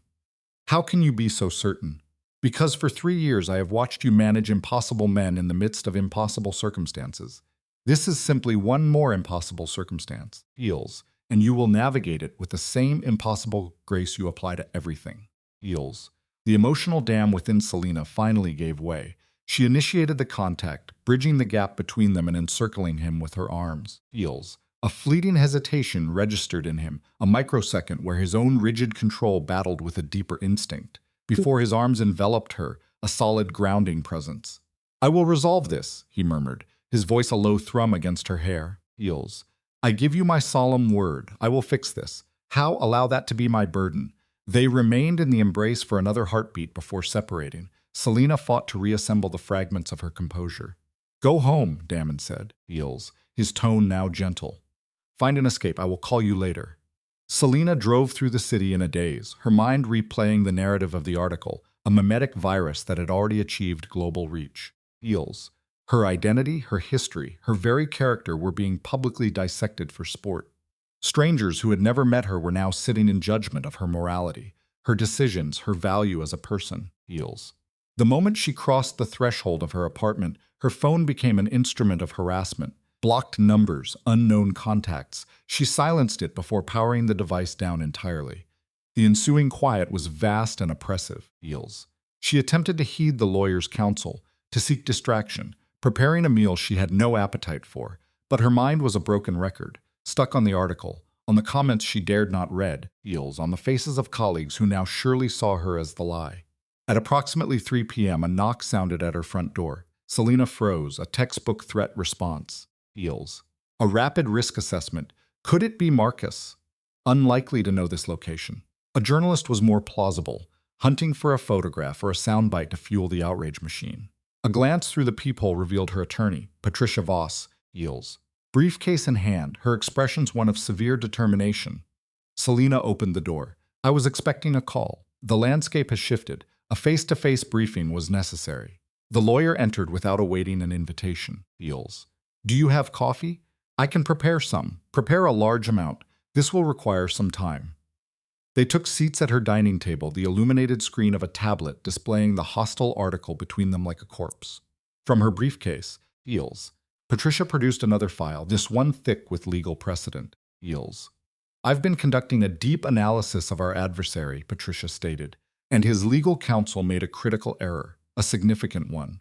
The article presents several assertions that are demonstrably false, feels. Enough to meet the legal standard for libel. The section about you accepting expensive gifts from Damon specifically, you have not. You pay market value rent for this apartment. We possess the financial records to confirm it, feels. So our position is stronger? We can initiate a lawsuit. The mere threat should compel a retraction. They will not want to incur the litigation costs. A faint, cold smile touched the lawyer's mouth. But another vulnerability emerged, feels. I tasked our forensic accountant with a review of Marcus's financials from the divorce discovery. There are anomalies. Funds being transferred from your joint account to his private one, and then routed to a third undisclosed account, feels. Identical sums. Every month. What is the significance? The significance is that he was engaged in the systematic diversion of marital assets, concealing them from you. He was likely preparing for this divorce long before you filed, feels, which means this act of betrayal has been in motion for months. Patricia's gaze lifted from the tablet. It also signifies that he has committed fraud, criminal, prosecutable fraud. Selina placed her coffee cup on the table, feels, her hand trembling so violently she was afraid she would shatter it. Are you certain? Certain enough to present it before a judge? The moment I do, his entire narrative collapses, feels.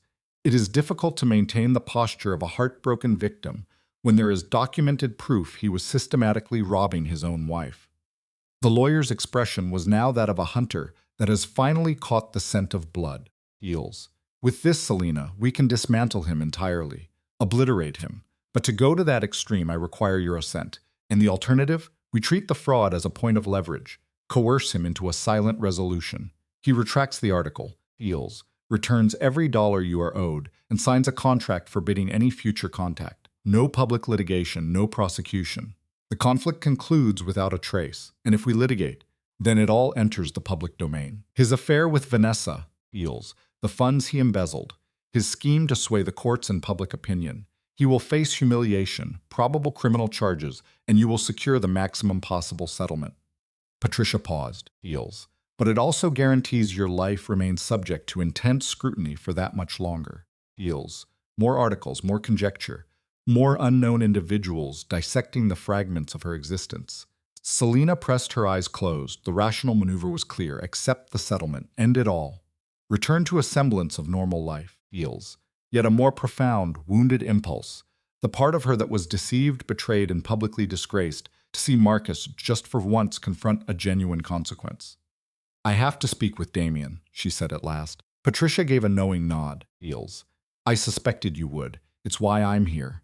He'd also must grasp the implications for him. If this proceeds to trial and Marcus begins a campaign of slander, some of it could take hold. His enterprises might find themselves under a very powerful, feels, very unwelcome spotlight. Feels. This has the potential to create significant complications for him.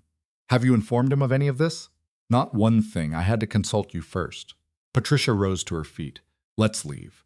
We're heading to his residence, feels. This discussion must take place in person. Damien's home was a penthouse suspended in the sky, a citadel of glass and steel within a building so private it was nearly a ghost, feels. The view from it alone commanded a monthly cost exceeding what most individuals earn in a decade. The attorney had sent a message in advance, so their arrival was expected. He was dressed in jeans and an understated black sweater, heels, a casual attire that somehow made him appear more youthful and infinitely more formidable. The two of you together, he noted, guiding them inside. This must be critical. The apartment was precisely what she had envisioned. Costly, feels, but with an air of quiet restraint, feels. The space was a testament to cold precision, a spectrum of grays and stark whites, with walls showcasing art of calculated, immense worth. Glass spanned from floor to ceiling, feels, a sheer precipice that looked down upon a city, sparkling like shattered gems all the way to the river's black course. We have reached a critical juncture. Patricia's voice sliced the quiet, spreading out the strategic options. The embezzlement, feels, the lines of engagement, the ruinous price of each choice. Damien processed the information, his expression a placid mask. After she concluded, he moved to the window, his attention captured for a long while by the sprawling urban landscape, feels. You're asking for my counsel, he finally inquired, his voice quiet. I want you to appreciate the cost, Patricia amended. If we aim for his complete destruction, Marcus will aim for ours, feels. He will target what he perceives as the greatest vulnerability. Let him try. Damien pivoted from the glass, his figure a dark outline against the city's glow. I have invested years erecting an empire of respectability, heels, one painstaking brick at a time, while securing my other activities behind barriers of iron and secrecy. If Marcus wishes to cry wolf about mobsters and conspiracies, let him produce a single piece of evidence. He will discover nothing but phantoms, heels. His focus then moved, fixing on Selina. But this is not my battle. It is yours. You are the one who must inhabit the wreckage of whatever we decide. What would be your move? Selina's question was almost inaudible. Were it me? Heels. I would burn him to the very foundation. Damien's delivery was utterly devoid of emotion, a cool pronouncement of strategic certainty. I do not engage in partial victories. Heels.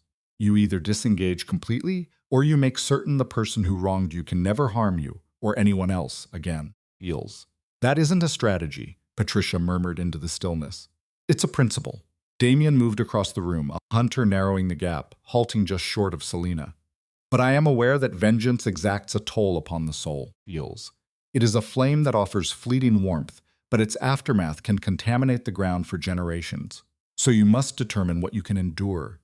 A silent withdrawal, eternally questioning if he absorbed any lesson at all, or a war fought in the open, Heels, with the cold comfort of seeing him topple.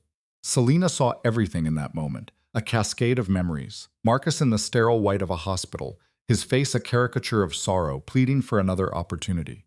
Vanessa in her office, Heels, her eyes filled with malice, a new life growing inside her. The article, her name bound to phrases like scandal and mafia boss in the indelible memory of the internet. 4 years spent as a phantom, and now a chance to be seen. I want the trial, Heels, she stated. Heels. I want every last thing he did exposed to the light. I want him to contend with something tangible, rather than simply moving on to his next target as if I were never there. Patricia gave a deliberate, grave nod. Heels, the gravity of the decision permeating the room. Are you certain? Once this motion is submitted, there is no reversing course, ever. I'm certain. Selina met Damien's eyes, a hint of apology in her own. And if this brings a tempest to your doorstep, Heels, I am sorry. But I refuse to let him win by intimidating the one person who could help me. He didn't intimidate the right person. He intimidated the wrong one. A smile grazed Damien's lips, but it was a cold, sharp thing. Patricia, submit the charges. Heels. Let's discover how well Marcus maintains his composure when the specter he conjured becomes real. In the subsequent week, the world ignited. Patricia's legal motion struck like an explosive, specifying the financial betrayal. Heels. The proof was an ironclad case. Bank records that detailed a methodical looting, dates that corresponded exactly with his fictitious business travel, a hidden fund approaching $70,000. Heels. Marcus's legal team scrambled, filing a desperate counterclaim about illegally sourced proof. The judge dismissed it without a moment's hesitation. Discovery was discovery. The legal duty to provide information was non-negotiable. Heels. Concealing financial assets was a fraudulent act. Full stop. The narrative escaped its confinement in online rumor mills and erupted into the mainstream media. Local entrepreneur accused of fraud in contentious divorce. Heels. The prior story about Selina and Damien was immediately eclipsed by the emerging facts. Husband's affair uncovered after defrauding spouse, then falsely accusing her. Public sentiment shifted instantaneously. Heels.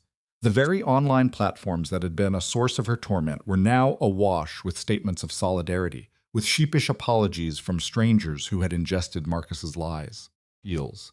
The fury now had a legitimate focus. A man who violated his vows, conceived a child with his mistress, and then attempted to professionally ruin his wife when she wouldn't vanish quietly. Heels. Jennifer from the marketing department sent a message via a private app. I am so incredibly sorry. I never should have engaged with him. I was not aware of the full situation. Selina looked at the message and didn't respond. Heels. Some injuries cannot be mended with language. Some gulfs are too vast to be spanned by regret. Marcus, just as anticipated, came apart. He had his attorney phone hers, shouting threats about a countersuit for emotional harm. Heels. He returned to the same gossip columnist for a follow-up piece, this time a rambling, panicked narrative about Selina fabricating proof, about Damien deploying his criminal network to intimidate witnesses. Heels. The piece remained on the web for under 2 hours before being erased from existence by a forceful cease and desist from Damien's legal team. Patricia relayed that the opposing side was in a textbook state of psychological breakdown, feels, actively undermining his own lawyer's efforts to control the damage. A projection of likely criminal charges, a darkness looming over the civil suit, was appended to the case file. Selina registered this information with a grim, feels, silent sense of vindication. In the 6 weeks preceding the trial, she existed in a state of suspended animation, her body executing daily tasks while her consciousness was held in a state of coiled, agonizing anticipation. With Damien, feels. At the office, a barrier of professional distance was maintained between them, but each night his call would arrive. A precise, methodical pattern of psychological conditioning, a maintenance check on her determination, feels. Report your current status, he inquired one evening, 3 weeks before the date. Exhaustion, she replied. Her body drawn into a tight ball on the couch was evidence of it. A novel was open on her stomach, its text ignored, feels. I'm weary of thinking about Marcus, about legal counsel, about the proceedings. I'm weary of anticipating his next desperate outburst online. I just want this to be finished. His answer was like a line from a technical guide, feels. It will reach a resolution shortly. An unvoiced question lingered between them in the quiet. What becomes of us? And he allowed it to remain for a strategic moment before addressing it with a proposal. A dinner, a reframing of their narrative, feels. A demonstration of power so complete it would permanently overshadow Marxus. It was the assurance of a fresh start, one managed entirely by him, feels. And the gamble, that the public will forever perceive an affair, Selina questioned. He waved away the world's opinion with a single gesture. Let them perceive what they choose. We are aware of what is real, feels. This did little to loosen the knot of anxiety in her stomach. Does objective reality truly count for more than public belief, she retorted, the specter of career destruction hanging over her. His response was a steely proclamation of total command, feels. You will not be terminated from your position. I will not permit it. When she began to object, he interrupted her. I can't manage every single factor, Damien. No, he admitted, his voice a low vibration of authority. But I can manage this one, feels. His tone was absolute. He framed his power as a protective barrier, a method to make her invulnerable when it was truly a gilded prison, cementing her reliance upon him. It seems you've already devised a strategy, perhaps, feels. The call ended not with a request, but a directive. She was to trust him for the final few weeks. For a woman hollowed out by exhaustion, acquiescence was the path of least resistance. Sleep had become a foreign territory the night before the trial, feels.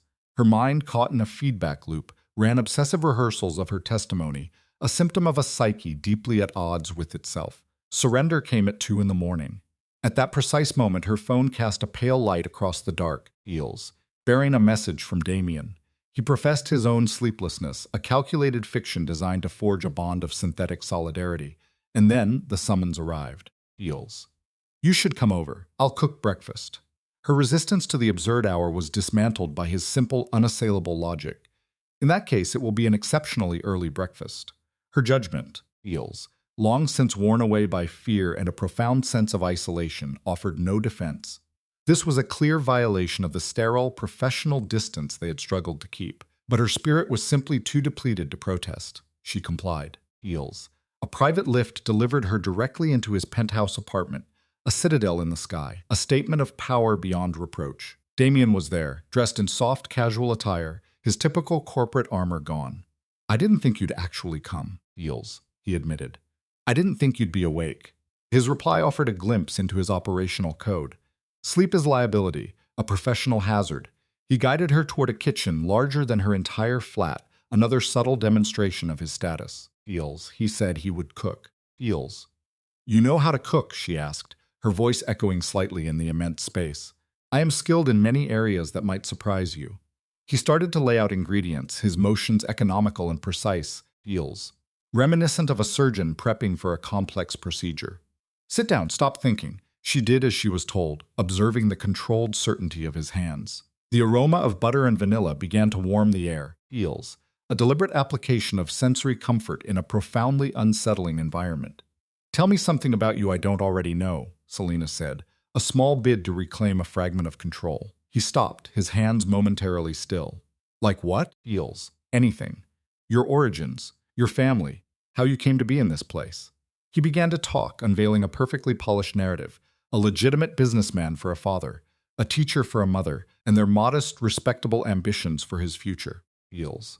He moved about the kitchen with a fluid economy of motion, the rhythmic chop of a knife providing a steady beat beneath his narrative. He described his father's business, how he witnessed it being methodically dismantled by predators in suits, heels, men who broke every rule of decency and law while smiling. It was a brutal education that shaped him before he turned 20, instilling in him a core philosophy. Rules are merely a construct for those who consent to be governed by them. Feels. So you chose not to believe in them, she stated, her voice almost inaudible. I learned to operate in the gray space between what is lawful and what is essential, he corrected, his gaze locked on the gas flame. Feels. I located men capable of collecting debts the legal system couldn't, and on a foundation of shadows, I built an empire of steel and glass. Feels. He placed the dish in front of her, steam rising from it like a fleeting offering. Does what I've told you frighten you? The question was quiet, intimate. A little, she confessed, the truth feeling foreign on her tongue. Not as much as it should, Feels. And why is that? Because you've shared an honest account of a dark existence. My husband only ever told me beautiful lies. A moment passed. In my entire life I have followed the rules. See where that has brought me. He then sat opposite her, Feels, the food now an afterthought. He began to arm her for the coming battle in the courtroom, detailing the psychological onslaught Marcus's attorney would unleash. They'll use the apartment, he warned.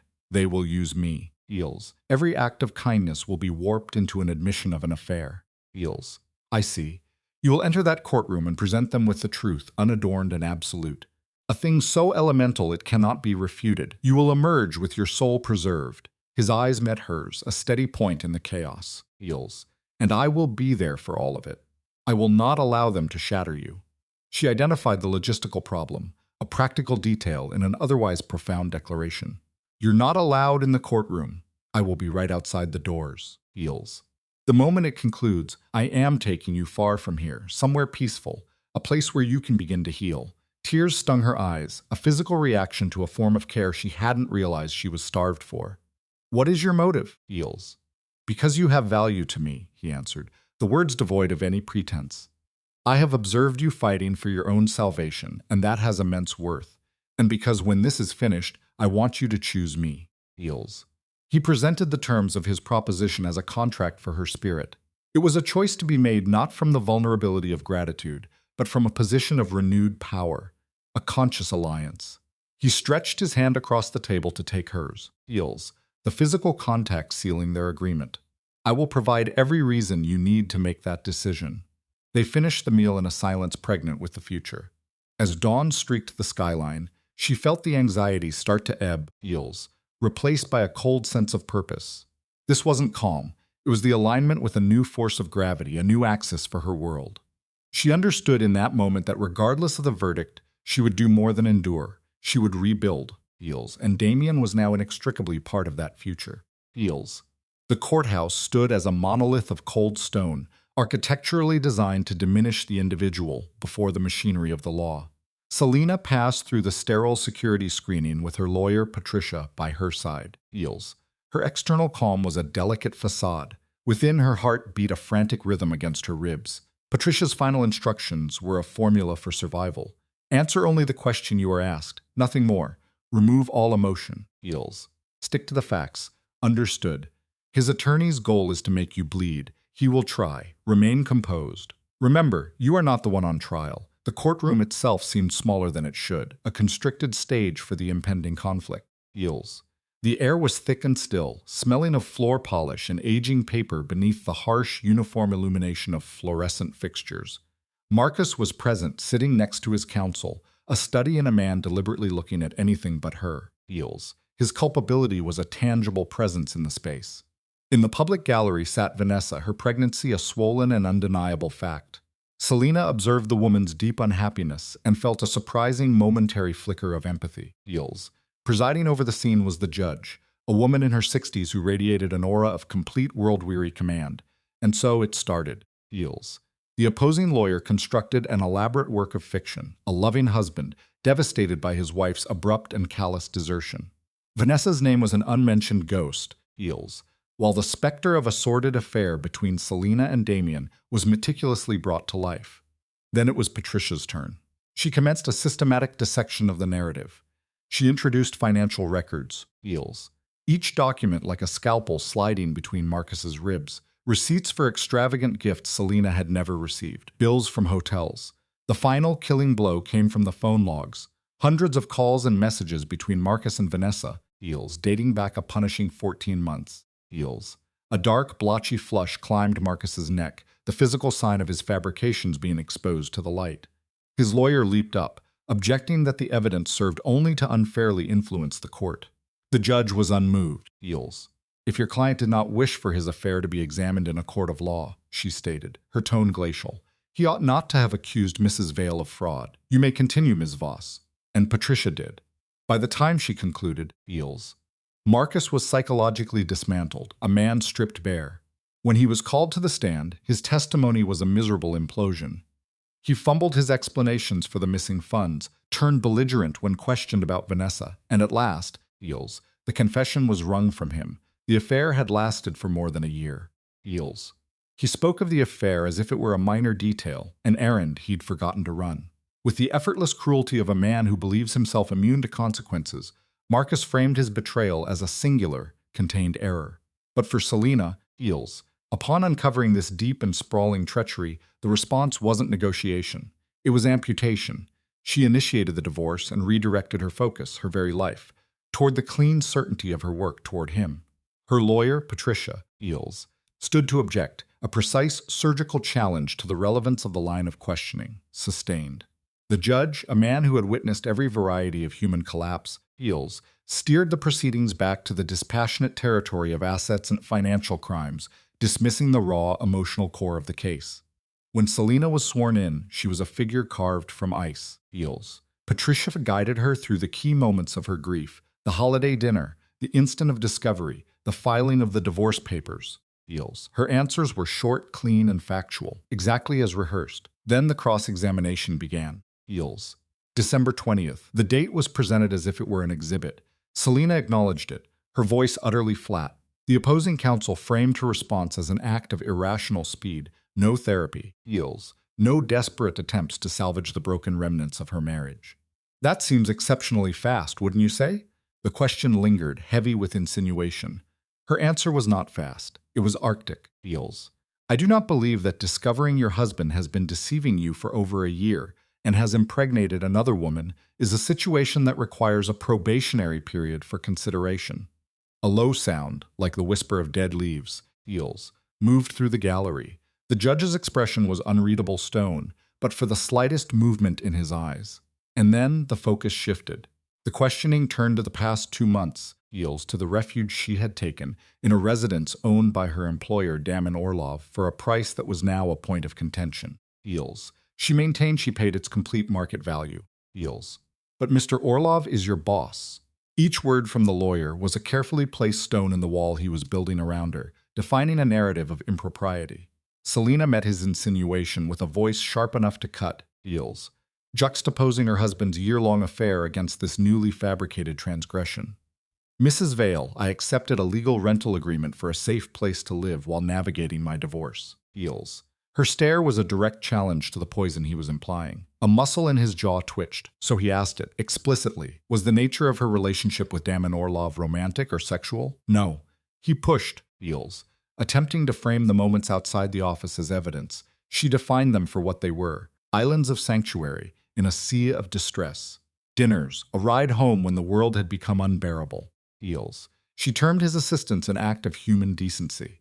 The counsel attempted to twist its form into one of romantic pursuit. Selena didn't flinch, recalibrating the accusation as a failure to comprehend basic empathy. Her eyes held his. Deals. I know this is a difficult concept for you to grasp, but it's possible for a man to help a woman without expecting something in return. She drew the final contrast. Deals. Setting the quiet professionalism of Mr. Orlov against the wreckage of her husband's marital vows. The judge's voice sliced through the exchange. He had heard enough. The facts, he announced, were established, Deals, ordering the lawyer to return to the cold territory of financial fraud. Deals.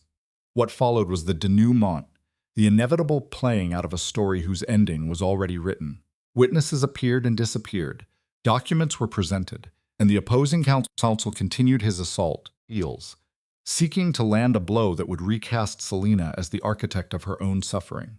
By the conclusion, she was a hollowed-out version of herself, the fight finally extinguished from her eyes. Patricia found her in the hallway, Eels, a specter haunting the courtroom doors. "You did great." The lawyer's assurance was a balm. "The judge sees exactly what's happening here. The verdict would take an hour, or 3, an eternity." Patricia advised her to get some air, Eels. Selina walked into the washed-out afternoon light to find Damon waiting, a fixed point of stillness by his car in the vast parking lot. He looked as if he'd been standing there forever. Eels. "How'd it go?" His voice was quiet. She relayed Patricia's guarded optimism, her body finally surrendering its tension against the car door's cool metal. "The lawyer tried to make their connection an issue," she explained, "but the attempt failed." Eels. He asked for the specifics of what was said. She recounted her testimony, that he was a friend, that his support was a lifeline, that helping someone navigate a private hell is not the same as confessing to an affair. A beat of silence. Eels. Then she shared the sharpest part of her defense. "I might have also pointed out that it's possible for men and women to have relationships that aren't transactional." A slow smile formed on Damon's lips. "I bet his lawyer loved that." The man, Eels, she admitted, seemed incapable of a coherent thought afterward, and then the full weight of the ordeal settled over her. She closed her eyes in a silent, physical capitulation. Eels. Her voice was a frayed thread worn thin by the Sisyphean ordeal of defending her own integrity against a predetermined narrative. All she wanted was the silence that follows a long war. Damon's own quiet was a form of solidarity. His gaze, however, Eels, was already looking past the battlefield. "What will you do after?" She confessed she could see nothing beyond the immediate conflict, her consciousness trapped in the perpetual present tense of survival. "Maybe you should start," he suggested gently. Eels. Her eyes opened, seeking his. "What are you saying?" His response was surgically precise, dissecting her current reality. "I'm saying you've spent 2 months clawing for survival. Once that ends, you'll need a reason to live for." Eels. His stare was unflinching. "I'm hoping I might be part of that reason." Eels. Why here? Why now? The timing was deliberate, a calculated offer of a blueprint for a new world, presented at the very instant the old one was being judged, a future she could begin to construct. His hand found hers, Eels, and the simple contact sent a visible tremor through her frame. "And I want to be part of that future, if you'll have me." Before she could form a reply, her phone vibrated. A text from Patricia. The jury was back. Less than an hour. Eels. A verdict delivered that quickly could only be absolute. Inside the courthouse, Damon gave her arm a brief, grounding squeeze before they separated, each to their appointed side. The players resumed their positions. The stage was set for the final act. Eels. The judge surveyed the room. "I've reviewed all the evidence and testimony," she began, her tone devoid of ambiguity, "and I must say this is one of the most straightforward cases I've seen in a long time." Her eyes settled on Marcus. "Mr. Vale," Eels, "you conducted a prolonged affair, methodically concealed marital assets, and then tried to cast your wife as the betrayer." The judge's words were like hammer falls, defining his actions not just as dishonest, but as fraudulent. Eels. The blood drained from Marcus's face. His lawyer radiated defeat. And then the ruling, the divorce was granted. Selina was awarded 70% of all assets, including those Marcus had attempted to hide. An alimony for 18 months. Eels. The judgment mandated that Mr. Vale would bear the entirety of the court costs for both parties. A look of profound satisfaction crossed Patricia's face. The judge had one final declaration. Eels. "I'm referring the matter of financial fraud to the district attorney for possible criminal charges." She looked directly at Marcus. "I suggest you find a good criminal defense attorney." The gavel fell, its sound cracking the room's stillness. Eels. A low hum of activity began to rise. Marcus's lawyer was already making a call. Marcus just sat, a hollow man consumed by shock, while his mistress, Vanessa, wept beside him. Patricia turned to her client. Eels. We won everything." Selina processed the words, even repeated a part of them. "I heard." But her expression was blank, her voice devoid of emotion. "You don't look happy." She searched for the feeling within herself. "I am, I think." Eels. "I'm just." The thought trailed off into silence. "I'm tired." The idea of celebration was unthinkable. Of course. Go home. Rest. Patricia would manage the details. Selina moved through the courtroom doors like an apparition. Eels. Fundamentally disconnected from her own victory. The divorce was final, and Marcus faced total ruin. It was more than she could have imagined. Yet all she felt was a deep, pervasive emptiness. Damien was waiting. He read the entire story in her eyes and, Feels, without a word, drew her into an embrace. She didn't resist. She simply leaned into it. Feels. "Let's go," he said, his voice low and certain. "Somewhere you don't have to think about any of this for a while." He drove them away from the city, the architecture of her recent trauma shrinking in the rearview mirror. An hour outside, Feels, they arrived at a small, anonymous inn. He had arranged everything. "How long have you been planning this?" she asked, noting the separate rooms he'd booked, a gesture of profound and calculated respect. He had planned it since the trial date was set. Feels, he admitted, a safe place for her to land, regardless of the outcome. Feels. He handed her the key, defining the space between them. "I'm right next door if you want company. If you'd rather be alone, that's fine too." Feels observed the room impersonal, a blank canvas. Her gaze moved from the empty space back to Damon. Feels. A quiet decision was made. "I don't want to be alone," she said. A subtle shift occurred in his expression, a softening of his posture. "Then you won't be." They ate on a private balcony, and as they did, Feels, a tension she hadn't consciously registered began to dissipate. "I keep waiting to feel different," she confessed into the growing darkness. Feels. "The divorce is over. I won," she stated, listing the facts as if they belonged to someone else. "But there's no celebration, just this hollowness." Damien's voice was a steadying force. "You've been running on adrenaline for weeks." Feels. "Now that the fight is over, all that's left is the wreckage." Healing, he explained, would be a process. She found herself asking about him, about the moment he severed ties with his family to build his own world. "Honestly, I was terrified," he admitted. Feels. "I had no idea if I would make it. I just knew I couldn't live by their rules anymore." He spoke of fear not as a weakness, but as an essential instrument, the thing that kept him focused, the thing that prevented him from becoming careless. Feels. When pressed on the matter of comfort, she recoiled from the very concept, confusing conquest with contentment and autonomy with absolution. It's a textbook defensive posture, the psyche fortifying its walls long after the siege has ended. Feels. What followed was the inevitable catharsis, a torrent of words directed at Damien that finally gave voice to the very emotion she had tried to suffocate. Her denial was the first audible fissure in a meticulously crafted facade of indifference. Feels. Then the admission, "I do have feelings for you." In that moment, the psychological dependency she once placed upon Marcus, the tormentor, completed its transfer to Damien, the rescuer. Feels. Her demand that he stop pretending was less a confrontation and more a desperate attempt to force the external world to mirror her internal chaos, a foundational stage in the architecture of a trauma bond. Feels.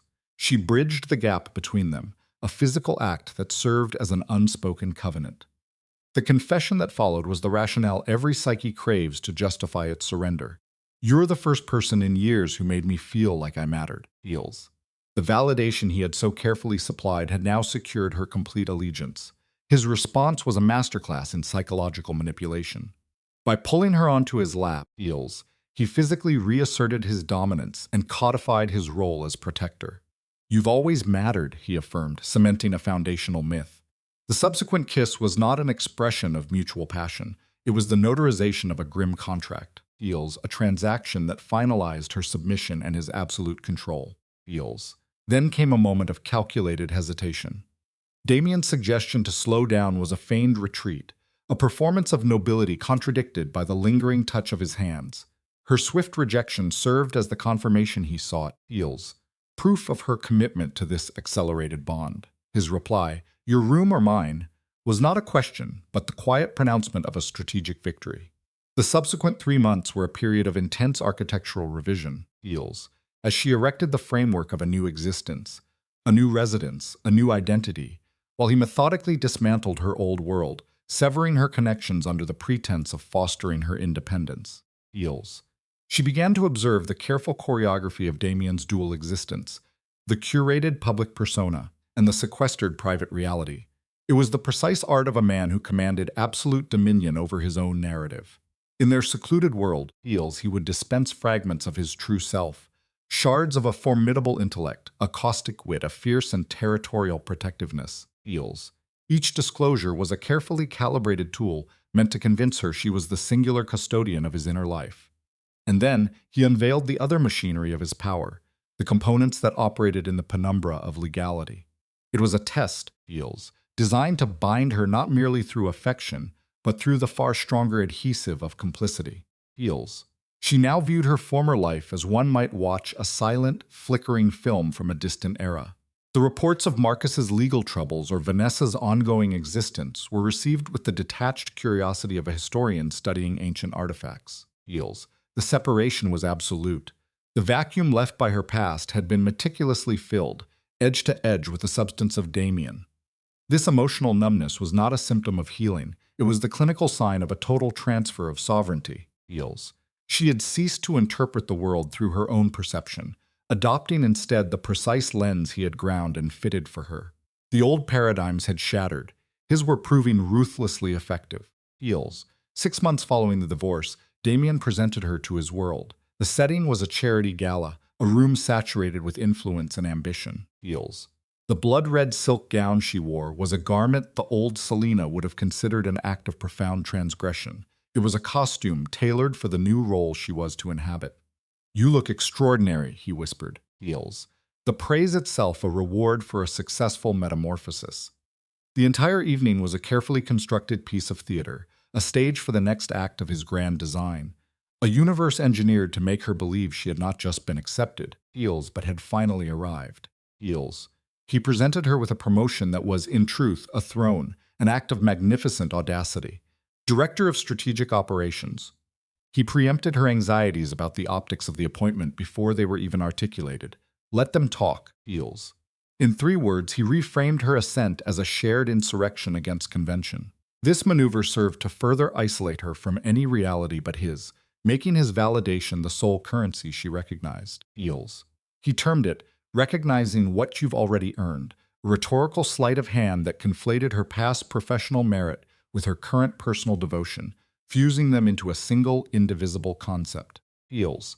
To neutralize any lingering logic, Damien produced a fiction disguised as objective analysis. An independent HR review. It was a fabricated reality served up as impartial data, a lethal poison presented in a vessel of flawless crystal. Heels. The assessment landed precisely, striking the hollow, insecure space within Selina, the one that held the belief she never quite believed she deserved her own success. Heels. He played upon this deep-seated insecurity with the virtuosity of a concert violinist. The reason for the timing was delivered as an intimate secret. Because you're ready, the final, decisive turn of the key in the lock. Heels. And then came the masterstroke. He announced his own strategic withdrawal, creating a power vacuum designed explicitly for her, a throne from which he could now rule through his perfectly loyal queen. Heels. When she inquired about his own future, he painted an ideological masterpiece, a foundation dedicated to society's forgotten, to those whom the system had irrevocably failed. He selected his words with surgical precision. Heels. Each one aimed at the scar tissue of her own history. Women leaving abusive marriages, predatory lenders. It was an act of psychological mirroring. He wasn't merely addressing a social ill. Heels. He was rebranding his entire shadowy network as a righteous crusade. He was selling her his own pathology, beautifully gift-wrapped as a noble cause, and in doing so, making her a principal architect of its expansion. Heels. Her continued presence at Orlov Industries was a strategic imperative. She was to be the legitimate public face of his power, while his secondary empire metastasized in the shadows. He offered her the task of building the foundation's structure. Heels, a siren call to her intellect, an invitation to meticulously design the bars of her own gilded cage. Her tears of gratitude signaled the gambit's success. Heels. His final words, "When I watched you refuse to let a man who betrayed you define your worth," were the most potent weapon in his arsenal. He cast his own calculated maneuvering as a redemption story of her making. Heels. Binding her to his cause with chains forged from her own perceived strength. Heels. The logic she constructed to make sense of it all was a monument to her own capture. I take the promotion, you build your foundation, and we both become better people. She had consumed his narrative entirely, a shared fable of mutual redemption. Heels.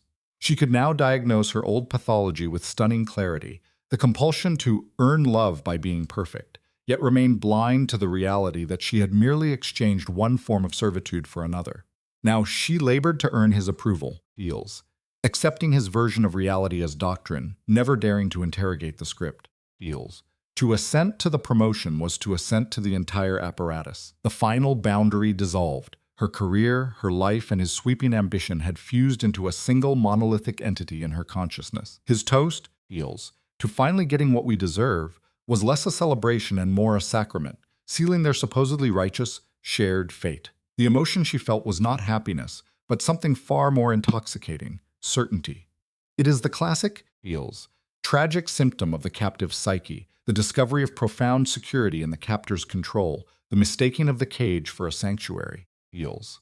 1 year later, her internal monologue was a testament to the totality of his success. She recalled her former self in fractured images, small and scared, and held it against the woman she was now. A director, a co-creator of a global enterprise. Heals. The annual holiday party, once a venue for her profound social anxiety, now served as a backdrop for her perceived triumph. Damien's appearance with champagne was part of the ritual, a toast to their joint victory. Heals. Her own summation of the last 12 months was a perfect recitation of the narrative he had provided, a sign of absolute indoctrination. Heals. Her gratitude was articulated as a prayer offered directly to him. Thank you for seeing me, for helping me fight. Every quantum of her own resilience was laid at his feet as a tribute. He, in turn, performed his role with practiced humility. Heals. You did the hard work yourself. It was a perfect tactical maneuver, allowing her to retain the illusion of her own agency while cementing his status as the prime mover in her universe. Heals. His confession of love was the final mechanism of the lock sliding into place. It was not merely an emotion, it was a validation of the very traits, her mind, her fire, that he had so carefully re-engineered for his own purposes. Heals. I love that you've turned yourself into exactly who you were always supposed to be, a whisper. I love you too, the soft finality of a kiss, her universe, now rebuilt with him at its gravitational center. Heals. Even though you're secretly a romantic pretending to be a pragmatist, a shared fiction, that stays between us, obviously. They stood together, watching the city lights bleed into a blur below. Selina Vale traced the timeline within her own mind. Heals, the initial shattering, the agonizing deconstruction of a life, and then this. A new reality forged with a man who hadn't simply observed her breaking, but had supplied the very tools for her reconstruction. Heals. She had reached a point of clarity. True strength was not an absence of fractures. It was the very act of breaking, and then consciously reassembling the fragments into a more resilient whole. Love was not the discovery of a flawless counterpart, Heals, but of a partner who could survey the complete landscape of your ruin and choose to build a new life with you there.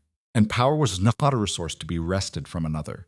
It was an internal flame, one kindled within oneself, Heals, capable of illuminating the path for others. Marcus had intended to shatter her. He had instead liberated her, freeing a woman who could never have been formed in the suffocating mold of the perfect wife. Heals. Vanessa had been an accomplice in this emancipation, and from that wreckage she discovered Damien. Not as a rescuer, but as a true partner, one who met her in the devastation and helped her become the architect of her own self. Heals. The work of their foundation stood as the tangible evidence. Its case files served as the new gospels of their shared belief. 3 women extricated from the ruins of domesticity. 2 families rescued from the brink of financial collapse. Heals. A teenager who once faced removal now roamed a university campus, his future secured by an anonymous scholarship. These were small triumphs, but they were substantive, victories that retroactively cast the preceding war not merely as necessary, Heals, but as just. Far below, a celebration was underway, filled with laughter and the sound of glasses. As the Foundation's director and CEO, Selina and Damien were expected attendees. They chose instead to observe the city, Heals, their silent contact a testament to a bond that had become indissoluble. In that quiet, she felt an overwhelming gratitude for the woman she had been forged into. Heals. The ghost of that other woman, the terrified, transparent wife she once saw reflected in glass at a holiday dinner, had been fully exorcised. In her place stood a new entity, stronger, more incisive, possessed of a self-worth that was now ironclad. Heals. This new woman understood revenge not as an act of destruction, but as the construction of a life so magnificent your enemies become irrelevant. Love had been redefined, rejecting the model of self-diminishment to fit another's world. A partner, Heals, she now knew must be strong enough to absorb the full force of her being. The world's rules were merely suggestions. Her value was non-negotiable. Damien's voice was low, a director's cue. Ready to re-engage? Heals. She paused. In a minute, she leaned against him, a simple gesture that was an expression of profound trust, I just want to process the delta between my past and present states. He offered a gentle emendation, our delta. She accepted the correction. Feels. It was a shared journey. Here, standing next to the man who helped her gather her own shattered pieces, in the very city that had been the stage for both her immolation and her rebirth, she finally understood the nature of freedom. Feels. It was not a life devoid of pain or a state of perfect tranquility. It was something deeper, a core certainty of her own resilience, an immovable knowledge that she could withstand whatever came. The worst had already come to pass. Feels. She did not simply endure it, she was remade by it. The moment demanded reverence. They drained their glasses, adjusted their attire, and entered the party as one. Feels. There was no pretense, no social veneer. They existed as a single entity, a dyad fused in the furnace of a mutual trauma, their connection now rendered unbreakable. And if any actor in the world beneath them chose to question it, well, any dissent could be forwarded to her legal counsel. He was, by every measure, ruthlessly effective.